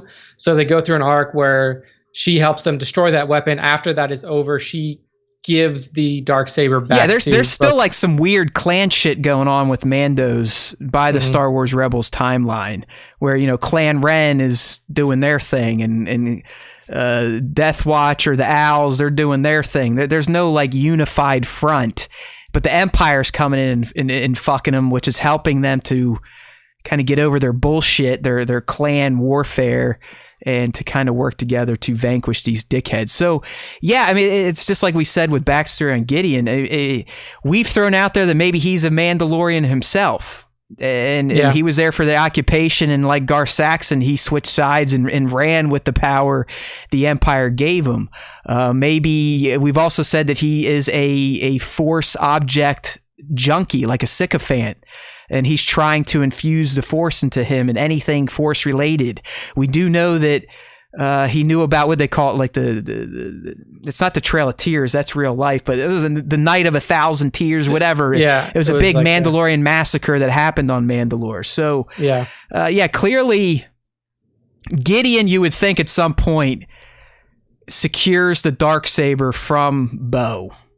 Yeah. And it's probably through force or through trickery. So, yeah, I would love to see that too. But even his first one, I've seen season 1 of Mando a million times. So I literally, all I do is watch for background shit. And yes, just sitting there and seeing the puppeteers and the animatronic people work the puppet and then the sounds they drop in, it's worth watching episodes just for that. Yeah. What's the next meme? That's what I want to know. Yeah. What's the child going to do in season 2 to make himself famous on the internet again? Yeah. I also you can tell OAC is an artistic person. Yeah. Because I like to comment on just taking in the new costumes, sets, this, that, and the other thing. Because he does a lot of figure customizations, kit bashes, this, that, and the other thing. So good one there, OAC. Like it.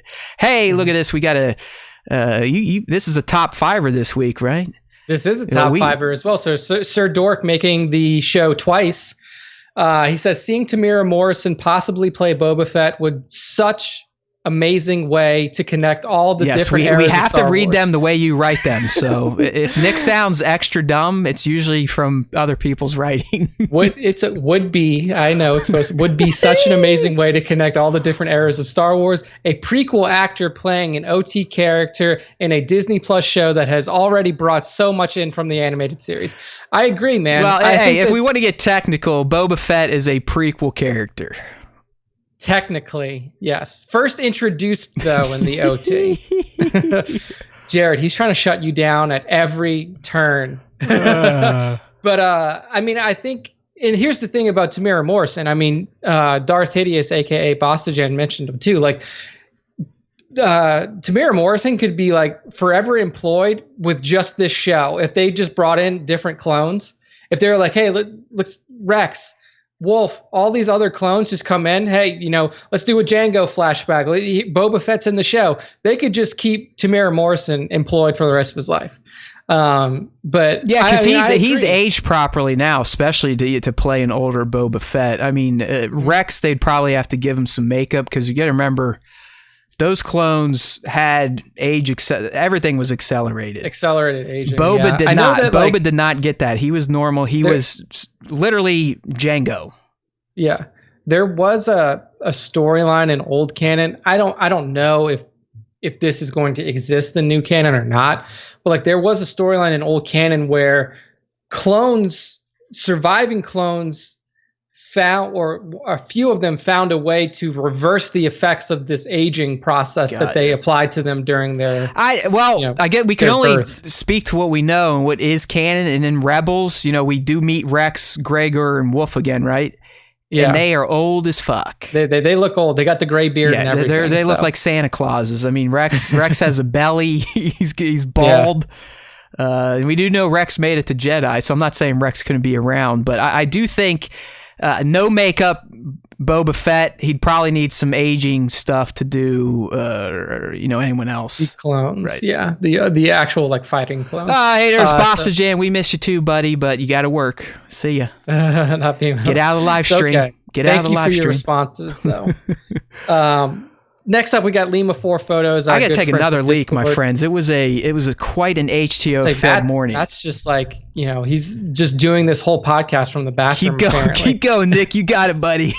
So Lima 4 says, looking forward to seeing the dynamic between any surviving Mandalorians and possibly Luke's Padawans, given that the Jedi, Luke, vanquished a common enemy recently, the Empire. This is a really good thought here, because we know that space wizards are out there. Like, he's looking for Jedi, and the assumption is that Mando is going to find Ahsoka. It's the only one that we know in this timeline right now that is possibly still alive, other than Luke. But we also know that Luke at some point re-establishes the Jedi Order. And we also know that there are Force users out there somewhere. Just because you're not linked to Luke Skywalker or Ahsoka Tano or Ezra Bridger doesn't mean that you can't be knowledgeable in the Force. Doesn't mean that you can't be a Force user that could be of some sort of help to the Mandalorian. Even if it's not saying like, hey, yeah, I'll take the baby in. But maybe giving some sort of guidance to him. I'm going to put this out there, Nick. Do you think it'll be a crime if the Skywalker name isn't even uttered in this season? That's a good question. Because there's so many ways that it could be really uttered do. Too. I think at this point, he's been given a clear charge. You got to find the sorcerers. He's not an idiot. He's going to be asking Mandalorians, do you know of any of these fuckers? At this point in time, if no one's heard about the feats of one Luke Skywalker, it's going to be odd. Because the galaxy knew about the pilot that blew up the Death Star. The legend started to spread from there. They didn't quite know his name yet, but they knew it. It eventually came out. You would think the galaxy would have also have learned about, and we know from 7, 8, 9 that Luke did become this almost immortal legend, and it's one of the reasons he kind of fucked himself over, because he's like, I can't live up to the mantle the galaxy has given me when I let my own blood and guts turn on me and essentially become Darth Vader again. Yeah. But as you were saying, at this stage, while Leia is trying to get the New Republic up and running and all those issues, we know through canon, through the video game, Luke is out researching the bunkers, trying to find more shit on the Force that is going to learn his ass to become the master that he does ultimately become, and does start training people before he fucks up with Ben. So I don't know. I think it'd be really odd if in this quest, when he's going around asking people about these sorcerers, that the name of, or just, hey, what about the events at Endor? I mean, that sounded like some sorcery. Who was there? I know Princess Leia and Han Solo, but who killed Vader and this, that, and the other thing? What about that Skywalker guy? We do know at some point the Skywalker name becomes synonymous with Star Wars Galaxy superhero. Yeah, with Jedi or with something like that. So that's why I mentioned are we going to hear the Skywalker name? I think it's inevitable that we hear it. I mean, I think in the first episode, Din is not an idiot. Like, it's not like Din was born into this galaxy yesterday. Like, he knows who Luke Skywalker is, just like everybody else does. You would think so, but do they all know because it's not like he was advertising, I'm a Jedi, nor did they even really, because, I mean, look how odd the whole Jedi and Sith terminology in the Force got by Rey and Finn's timeline. They really were looking at it as, are these legend stories or is this shit real? So even by Luke's time, because of the Purge and Jedi just hiding, cutting off their connections, I don't know if Luke was advertising on the HoloNet, I am a Jedi Knight, just like my father before me. His little speech to Palpatine. But we're talking 5, 6, 7 years past the Battle of Endor. So one would assume the story of the Skywalker twins had been passed around at this point.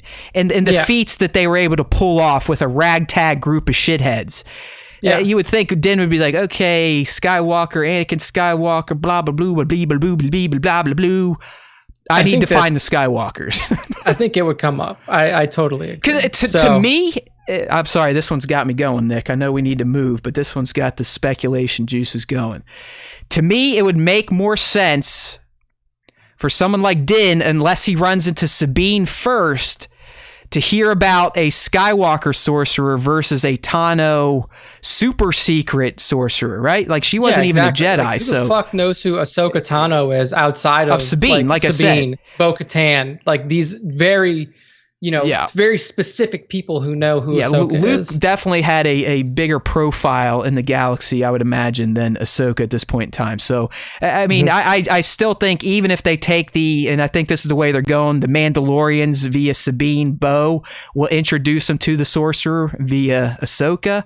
But I still would like to hear in conversations, maybe even episode 1 on his search, something casually thrown out about, hey, what about the Death Star guy? Or, wait, hey, what about those Skywalkers? Or Princess Leia, I heard her family's got some of this shit. Yeah. Little casual references. Like I think it would go a long way. I agree. All right, next up is Lottie 1987, a member of our Discord channel and a loyal follower. He says Cara Dune because fucking look at her.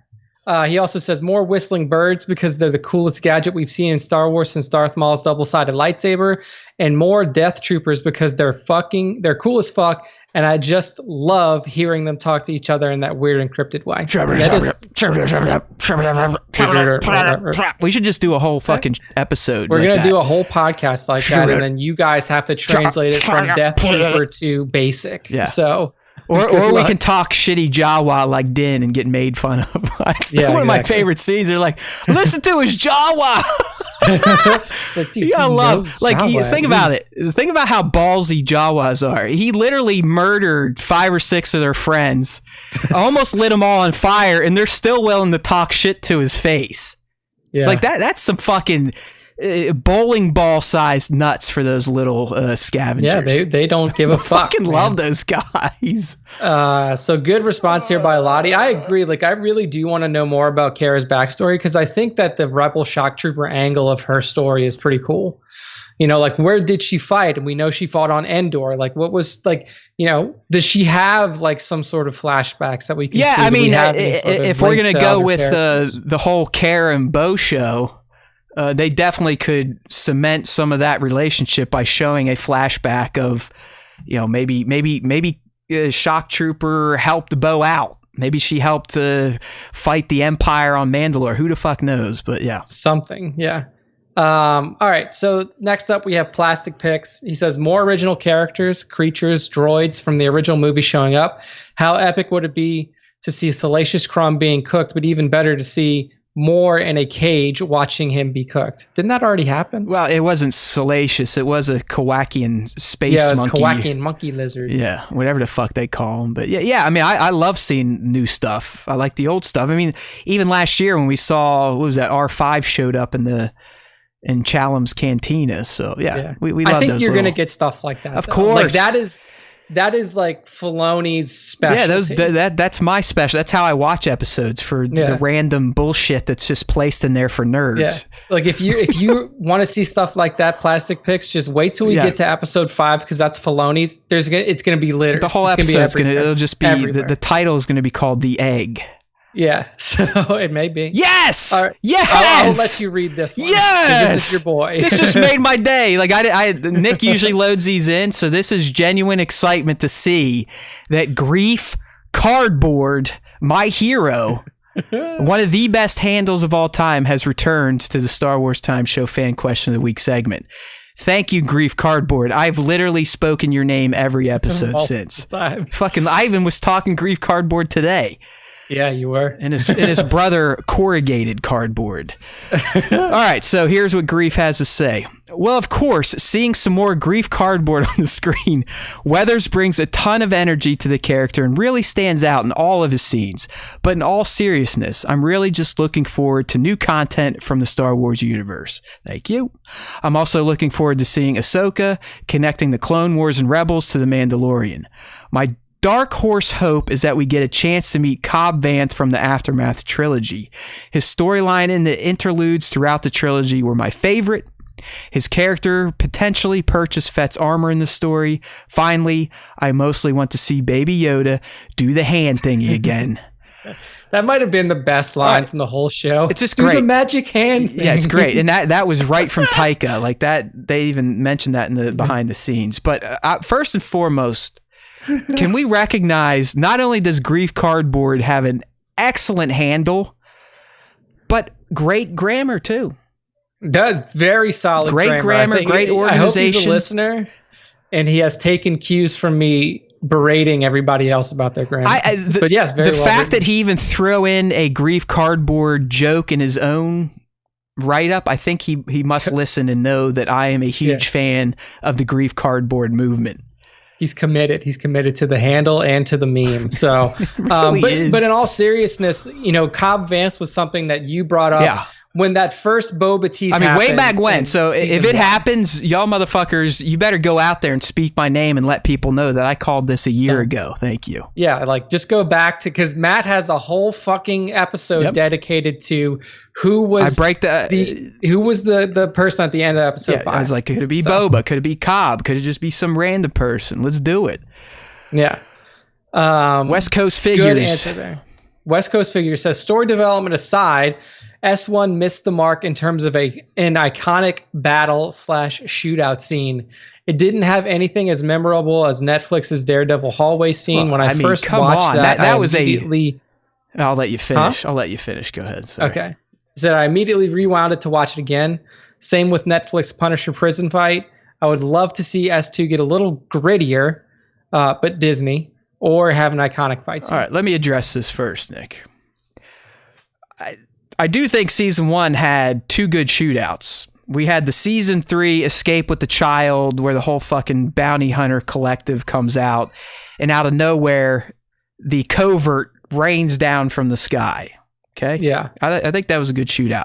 And I know the next one you're going with, and I agree with you, but go ahead. The end, right? Like the actual shootout where Gideon literally shows up, and before they even start the real shootout, he murders Homeboy, a bunch of troopers, robots, everything. And then I was not talking about this one, but it all plays into, then you got IG-11 coming through shooting shit. So I do think that those are good shootouts. I think what West Coast Figures is talking about and what he should have remembered was the prison one. The prison episode scene where Mando just goes through the hallway and fucking kills everything. But I know what West Coast is saying, and I have inside knowledge here.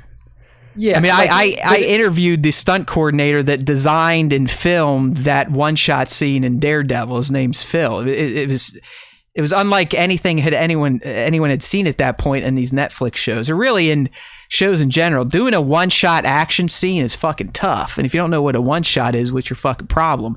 You never cut the camera. It's never a continuous shot. Like think 1917. They used some tricks, but the same idea. And then Punisher season 2, that literally is my stunt friend, the buddy. He was the coordinator on this one. He did the fights. Gang. Hey, let's get some R-rated Star Wars any day. It's never going to happen. Yeah, I think the closest you're going to get was the prison hallway fight scene from episode 6, the one that Rick Famuyiwa did. And I think that was good. I know that it was just Mando literally walking down and killing everything very easily. And I think that what West Coast Figs wants is something that's more like a struggle of a fight, which we may get. Like if we get to a hand-on-hand fight between Mando and Gideon, then you could have that showdown that he's looking for. Let's say Boba Fett is in the show and he is pissed and he did get his armor back. I think a fight between, I'm going to put quotes around this, fake Boba Fett, not movie Boba Fett, because apparently everyone's told me fake Boba Fett is a badass. So I could see fake Boba Fett and Din going at it and maybe having a good street fight. But I mean, it is Star Wars. You're going to see a lot more lasers and laser swords and blaster bolts, I think, than just true punchy stuff. Agreed. All right, so the last one is from Caden_Wait. And he says, I think the development of the child could be so creative and entertaining. We know so little about the species that the writers could give us so much and still keep some mystery behind the species. Yoda, Yaddle, and the child are so iconic, and it would be awesome to learn more about their species. Maybe give their people a name. Yeah, I agree. Yeah. Just a name would be good. The question is, does the species have to give their kind names that start with Y? And will the child, is he going to be Yiddle, Yodel, Yakko. Yakov Smirnov. Yeah, Yakov. Yokel. YouTube. I would like to see a name, like a proper name given to the child, like what they call him. How how fucking crazy would it be if this little cocksucker has been able to talk the whole time and he's just refusing to do so until he runs into another sorcerer? And what if he just just turns into Stewie from Family Guy once he runs into a Jedi? He's like, oh, hey, how you doing? I'm good. I'm just, this Mandalorian. We've been all around the galaxy and now I'm safe. Oh, by the way, thanks, Din. My name is Yusuf. Like that. That'd be fucking hilarious if they did that. But yeah, I mean, species name, I don't know. Let's start with a Y. Yeah. There'll be the Yadas. the Yinzers if you're in Pittsburgh, the Yinzers. So, anyways, good stuff, fans. I know the question got out a little late, but I think we got some good detailed responses. That's how we like it. All right, man. Let's switch gears here. Next up, the final segment of our show is going to be the top 5 fan artists of the week, but we also have our 2 fan shot breakdowns included in this as well. So. It's going to be another long haul. I'm going to try to not hang on any one particular shot for too long because we're already at like 3 hours into this show. And it's me and Matt are really set records, my friend. Yeah. Guinness Book of World Records no one gives a shit about, but this will be our 3rd cast in a row where we shattered the previous runtime. But hey, we give our fans so much content. We're talking like Stern Show level Tom Crush. You know those attachments? He essentially has a gas mask strapped onto his crotch. Yeah, it's just and a vacuum cleaner up his ass. So he's covered. Either way, he's going to be clean. It's going right into his septic system. Exactly. No trouble. And this is what happens when we go for 3 hours. I start like getting into 5-year-old poopy talk. But all right, let's get down to it, man. Your head starts to feel squeezed and everything else. Right. We're up for the latest edition of the Top 5 Star Wars Fan Artist Features of the Week. Woo! It's Pigs in Space.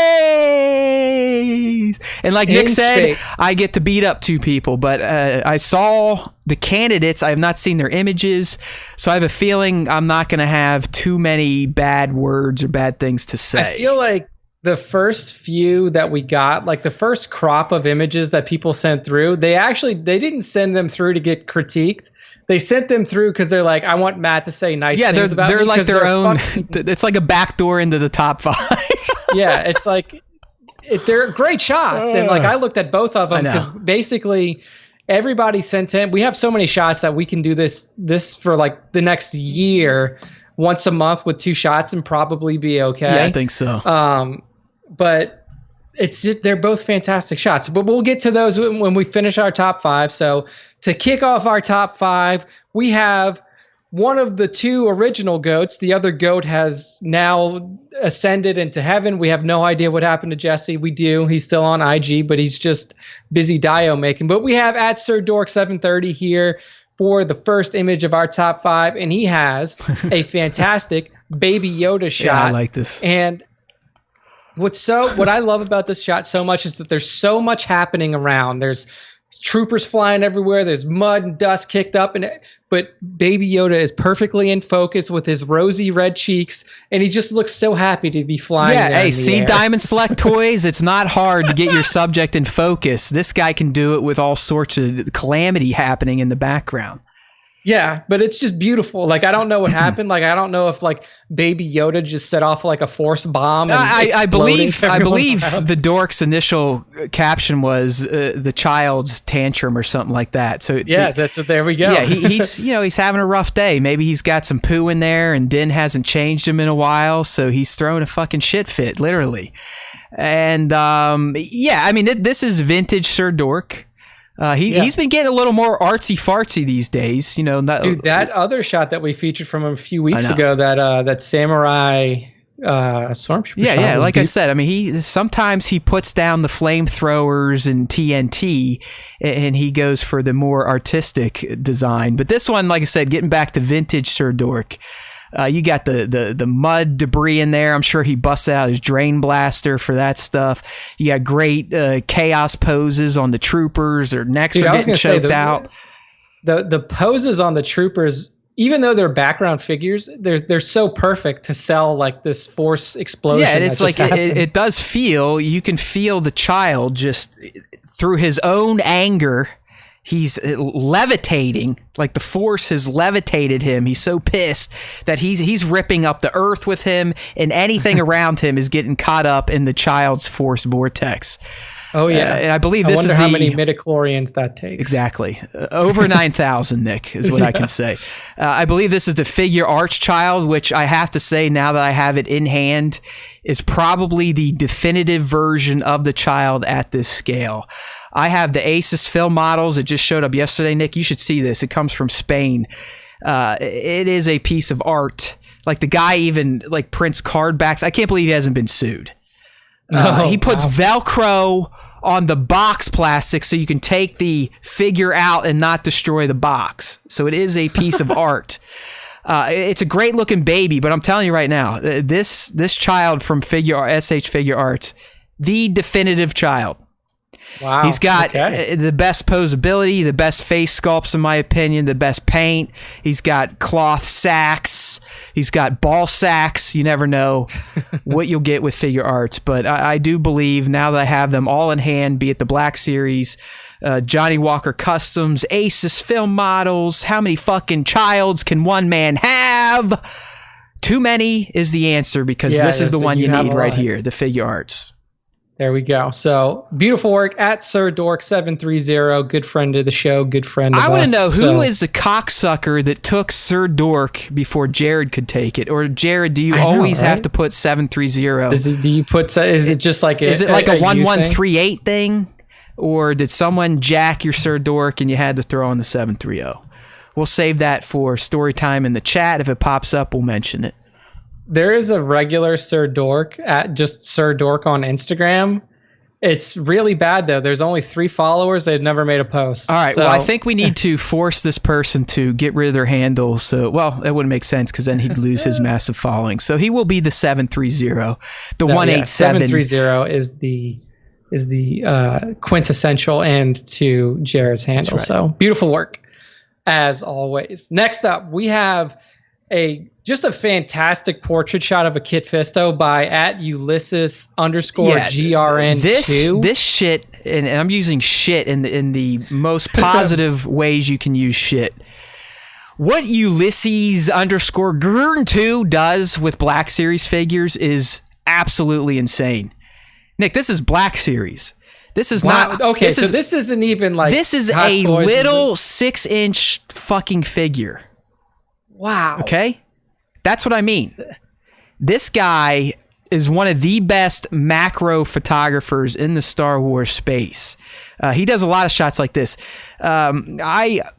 I actually take inspiration from him, another guy, Roll Hard 7. They're predominantly portrait people, but they get these fucking close-ups that look like this. I mean, look at that Kit Fisto. That looks like a Hot Toys or a real fucking Kit Fisto. Dude, just like looking at his I never looked at a Black Series figure this close up, but like it looks like there's like almost like vein details in his forehead. The paint job on the kit is amazing.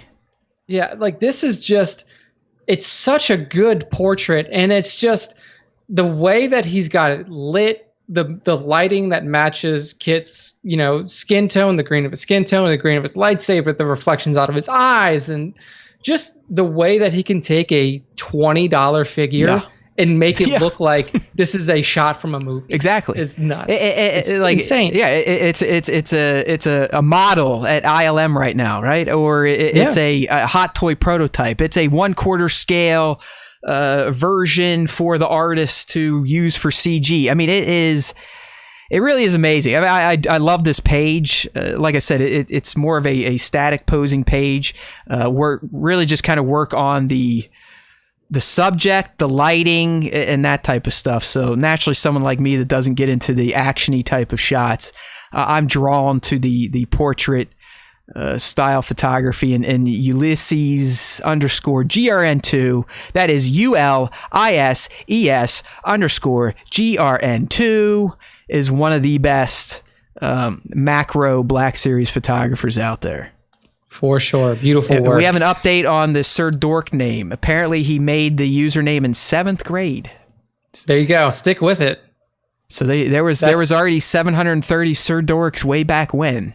Yeah, I mean that's how like my PSN name is my name Nick 4761, and I've had that since like 7th grade, like when I could first make an email. It's funny, like I really am in the generation beyond all of you that had this type of technology as kids, teens. You were, yeah. I really was. Before. I mean, we didn't get, in my high school, dial-up just became commercial. I mean, commercial internet didn't start till the 90s anyways.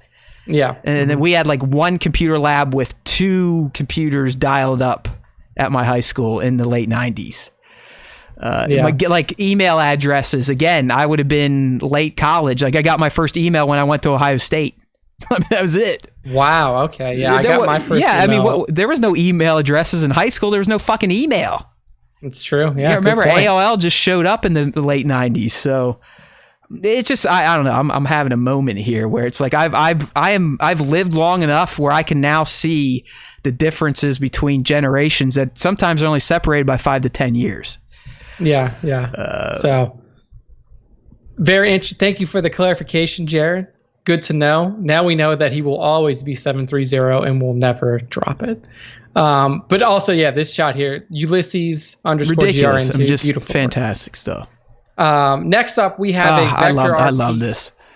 Savvy. So this is from @SavvyArt, SAVVYART on SAVVYYART on Instagram. She is a fantastic vector artist that just is all Disney, all Star Wars. Is this vector? I have no idea. You've gotten good enough at real ass paint that you know it's vector? I think this is vector because you can see by the way that it's shaded that it was probably done in either Adobe Illustrator or Photoshop or something like that. Yeah, who knows? I mean, @SavvyArt's one of my favorite real ass Star Wars painters for sure. She's fantastic. And we'll look at her a little bit more on her account after this. But what we see in this shot here is a beautiful rendition of what basically an alternate Star Wars. It's a what could have been for the Skywalker family, as in Anakin and Padme. Yeah, so what you see is Anakin standing in his Jedi robes right next to his family. So you have Padme sitting down on a very ornate chair with little Princess Leia Organa in her, or Princess Skywalker, Leia Skywalker in her lap. And then you have little farm boy Luke there too. Look at little Luke. Look at his little eyes. Look at that guy. That's he's wearing like a Jedi Padawan outfit. Look at that. He's got the white tunic with the sash, just like his dad. I mean, it's such a wholesome image here that Savvy's put together. It's just a beautiful representation of, like you said, Matt, what could have been in the Star Wars universe. I love it. I wish Savvy would remember to tag us, because this is another one that we follow, but because of the algorithm updates, I rarely see her work unless it just happens to be on our main feed, Nick. Yeah. But when I do, I'll typically go through and scroll through her profile to see what we've missed. But I mean, I'm going to fire it up right now because it is a very Disney animated style, but she can also, look at like her Bo-Katan is a little more, that to me looks a little more vector anime-ish. Who the fuck knows? All I know is that this Savannah Gantz is really good at drawing Star Wars characters and illustrating Star Wars characters. Yeah, I mean, maybe I'm wrong because she has the her Princess Zelda one is all markers and sketching. Yeah, see, I Vector is super scoundrel.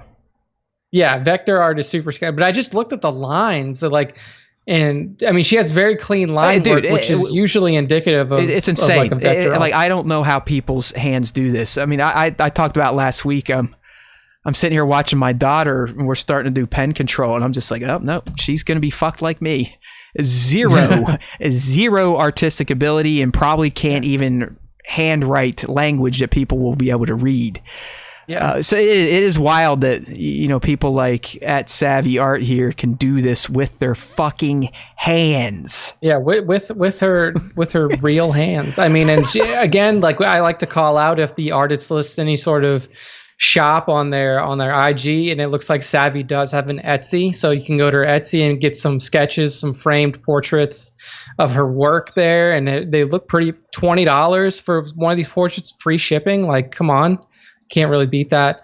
So, I mean, she's a beautiful, beautiful artist. Her work is absolutely fantastic. Dude, look at, like, she created her own character in Star Wars. Her own Jedi character, that dual wielder. Yeah, badass stuff. So, Savannah, if you're listening, I think you listened once, but you're probably turned off because of our potty mouths. I mean, well, I'll take the hit, Nick. I'm the one that talks like a fucking moron. You hear me? I'm the one that talks like a fucking moron.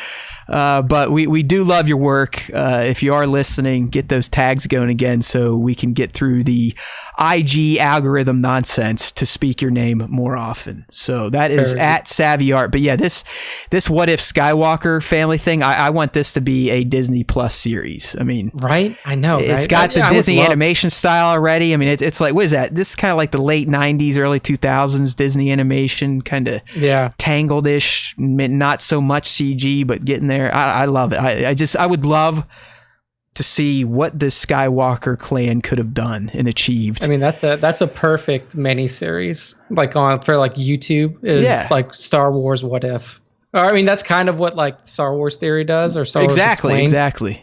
Yeah, starting to get into. So SAVVYYART on Instagram. Beautiful job. All right, next up we have at ChesPix66 here with a fantastic shot using the new Black Series Armorer and the Mando. And this is, I mean, honestly, for those of us that know ChesPix, like his style, this is not his style. I was gonna say he's usually like a natural light outside he's guy, the master of sunsets. I mean, we featured him multiple times here, so I was impressed to see some of these indoor shots, in particular this one here of the armorer scene from season 1. Yeah, I mean, it's absolutely beautiful. The lighting that he gets like this blue purple light that's set, you know, it's supposed to be mimicking the fire. Like the fire was a very blue fire. You see that he's using the heat treated hammer from the Black Series armor bundle. Oh yeah. And she's forging the full Beskar Mando helmet, and you can see non-full Beskar Mando in the background. So I think that's a really cool touch. Like he just gets a perfect atmosphere. Yeah, I mean, it's a good scene recreation. It's like, I've seen a few shots of the armor now. Mine showed up as well. She is a good looking figure, but it's seeing shots like this, I'm just like, well, why should I even fucking take a shot? I mean, what could I do to the armorer now that would be as cool as recreating her forging the fucking Beskar? Yeah, man. It's really you people are too good. You knocked it out the fucking park. It's man. like I explained last week. I've just oversaturated myself with excellence, so I'll never allow myself to put out my average work. But yeah, ChesPix66, fantastic follow. He does a mix of, he'll do some of the small scale, he'll do some of the 1/12 scale, like this stuff right here. But trust me, once he gets outside, I'll pull up his account right now for those of you on the live stream. But I mean, just the outdoor shots. He's got like these flats by wherever he lives, these ocean flats, and just gets ridiculous sunsets. So a good follow there, Chris Checkers Lynch. Absolutely. At ChesPix66 on IG. The last one for the top 5 this week is at the Legoism, TheLegoizm on Instagram. And what we have is a really cool Lego shot, as his name may suggest, of 2 clone troopers. I don't know if one of them is Cody. It looks orange like Cody, but I can't tell. But you see 2 clone troopers like walking through this swamp. And the way that he's got it, like, it's just so cool. The positioning that he's got, they're having a conversation. One of them's holding their weapon down. It looks like they're like planning some sort of scouting mission. Yeah, it's just, I mean, here, dude, it's the details and the customizations of the Lego minifigures. We're just like, all right, you're not getting this in any Lego sets. So, I mean, a lot of crafting work is put into these. And it does. I mean, I'm a fan of Legos, a fan of Lego photography. But it's photographers like this, Lego collectors like the Legoism. They add all the little knickknacks and nuances to these just tiny little pieces of plastic that do make them feel like, yeah, they're alive. They're talking to each other. They're planning out some sort of mission, or they're talking about a battle they were just through. But they're just rad looking minifigures, and really, we all know this. Troopers of any kind in Star Wars just look fucking badass. They do. Like, it doesn't matter if they can't hit the broadside of a barn door standing 5 feet away. They're still going to look fucking cooler than any rebel or any good guy could try to look. Exactly. I mean, that's one thing that Lucasfilm, regardless of who owns it, whether it be George, whether it be Disney, whether it be whoever, they know how to make troopers look awesome. So yes, this is at the Legoism, TheLegoizm on Instagram. Beautiful shot. I mean, everything about it, the background that he shows, the environmental effects, the atmospheric effects, the weathering, the bashing that he did on the Lego minifigs. I mean, like it's the perspective too, getting in that close and really almost doing a macro shot on these minifigures. I mean, you know how little these are, Nick. It's just, having that pulled in focus again just adds to, hey, these actually could be walking, talking little things. So yeah, like real good stuff. People. Good stuff. Beautiful, beautiful work. All right, is it that time, Nick? Is it time to maybe shit on some people, or? It's that time to. I mean, you can try to shit on. Like, I am not a toy photographer. You can try to shit on them, but I think that these photos here. From Lima 4 and Kiko Collects are some beautiful shots, but Matt, they want your critiques. They want you to tell them what they could potentially do better. All right, so we're starting with Lima. I mean, he makes it almost impossible to critique because he even puts up a framing guide for his second shot to show you, like, yeah, look, everything is kind of lined up here in the third columns that they should be in. So I'll do my best, Lima, to give you some constructive criticism, but as Nick kind of teased, and as I kind of figured when I saw that you were one of the candidates, there wasn't going to be much to just kind of vomit on here. I would say first and foremost, something that stands out that isn't 100% appealing to my eye is some of that white light in the background is a little washy. The tone here on purpose is kind of muted. I mean, it looks like you're going for a very cool tone. You might even desaturate it a little bit, so that could be playing into that. You could argue, who is that? Is that Fives with the pistol, I think? Yeah. You could argue that Fives, or maybe like having him lean out a little bit or turning his head, actually looking at the target, could have added a little bit to the posing. But they're not horrible. I mean, they don't look like my poses. They're not just standing there like they're plastic toys. I mean, they very could well pass for clone troopers. But the one on the right there, I feel like could maybe be peeking out a little bit more, or maybe giving the one on the left a high symbol, like, all right, let's go, like holding the hand up like 1, 2, 3, rock, something like that. But outside of that, I don't, there's really not much to poo-poo on here. Yeah, I mean, it's really hard to give a critique of a shot. And like I said, I think, like, because there are some shots that are a little bit further down that probably could have some legitimate criticism. Oh yeah, I know for a fact. But like, like feedback given, because like, the one that we did last week, or last time we did this, was Liam's, and we had some good feedback for him. The only thing that I could think of here, and again, this is from an untrained non-toy photographer eye, is that it seems like you have your light source coming from the right side of the photo shining left. So maybe if you, and again, like, there's depth to this image, so maybe you just didn't want to do that because of the image depth and the way that they're positioned. But like, maybe if you had a little bit of that light like falling across the figure on the left, selling the angle of the light a little bit more. But that's really the only thing that I could think of. Like, maybe the light came across and hit the barrel of the gun, or like maybe illuminated a little bit of his legs.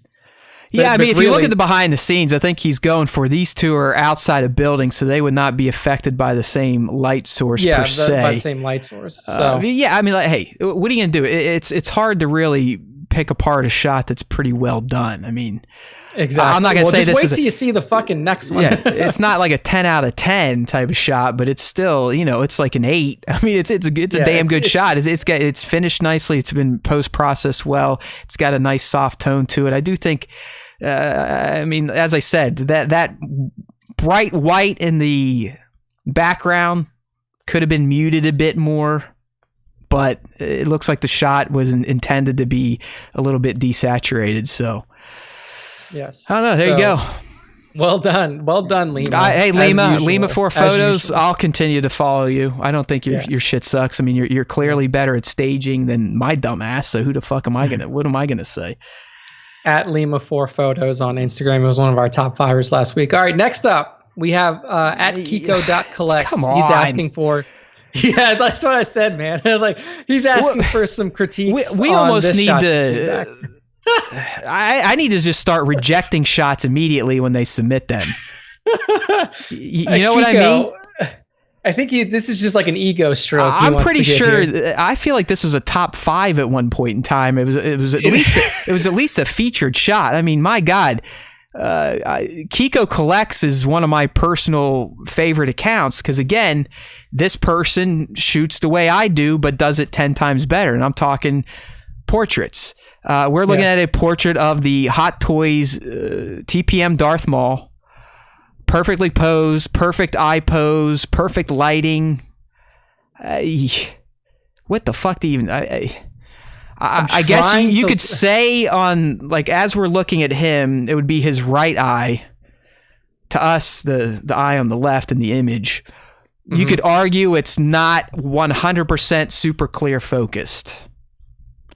But that's probably just Instagram doing its bullshit when you upload an image. Like the post-processing after the upload of the image. I mean, okay. It would have been nice to get a little more bokeh up top, right? Like to mimic some night stars, because you are getting kind of a nice sunset there, and there's like a one little star bokeh up top. You could argue that maybe adding in some bokeh into the background would have enhanced the night scene a bit.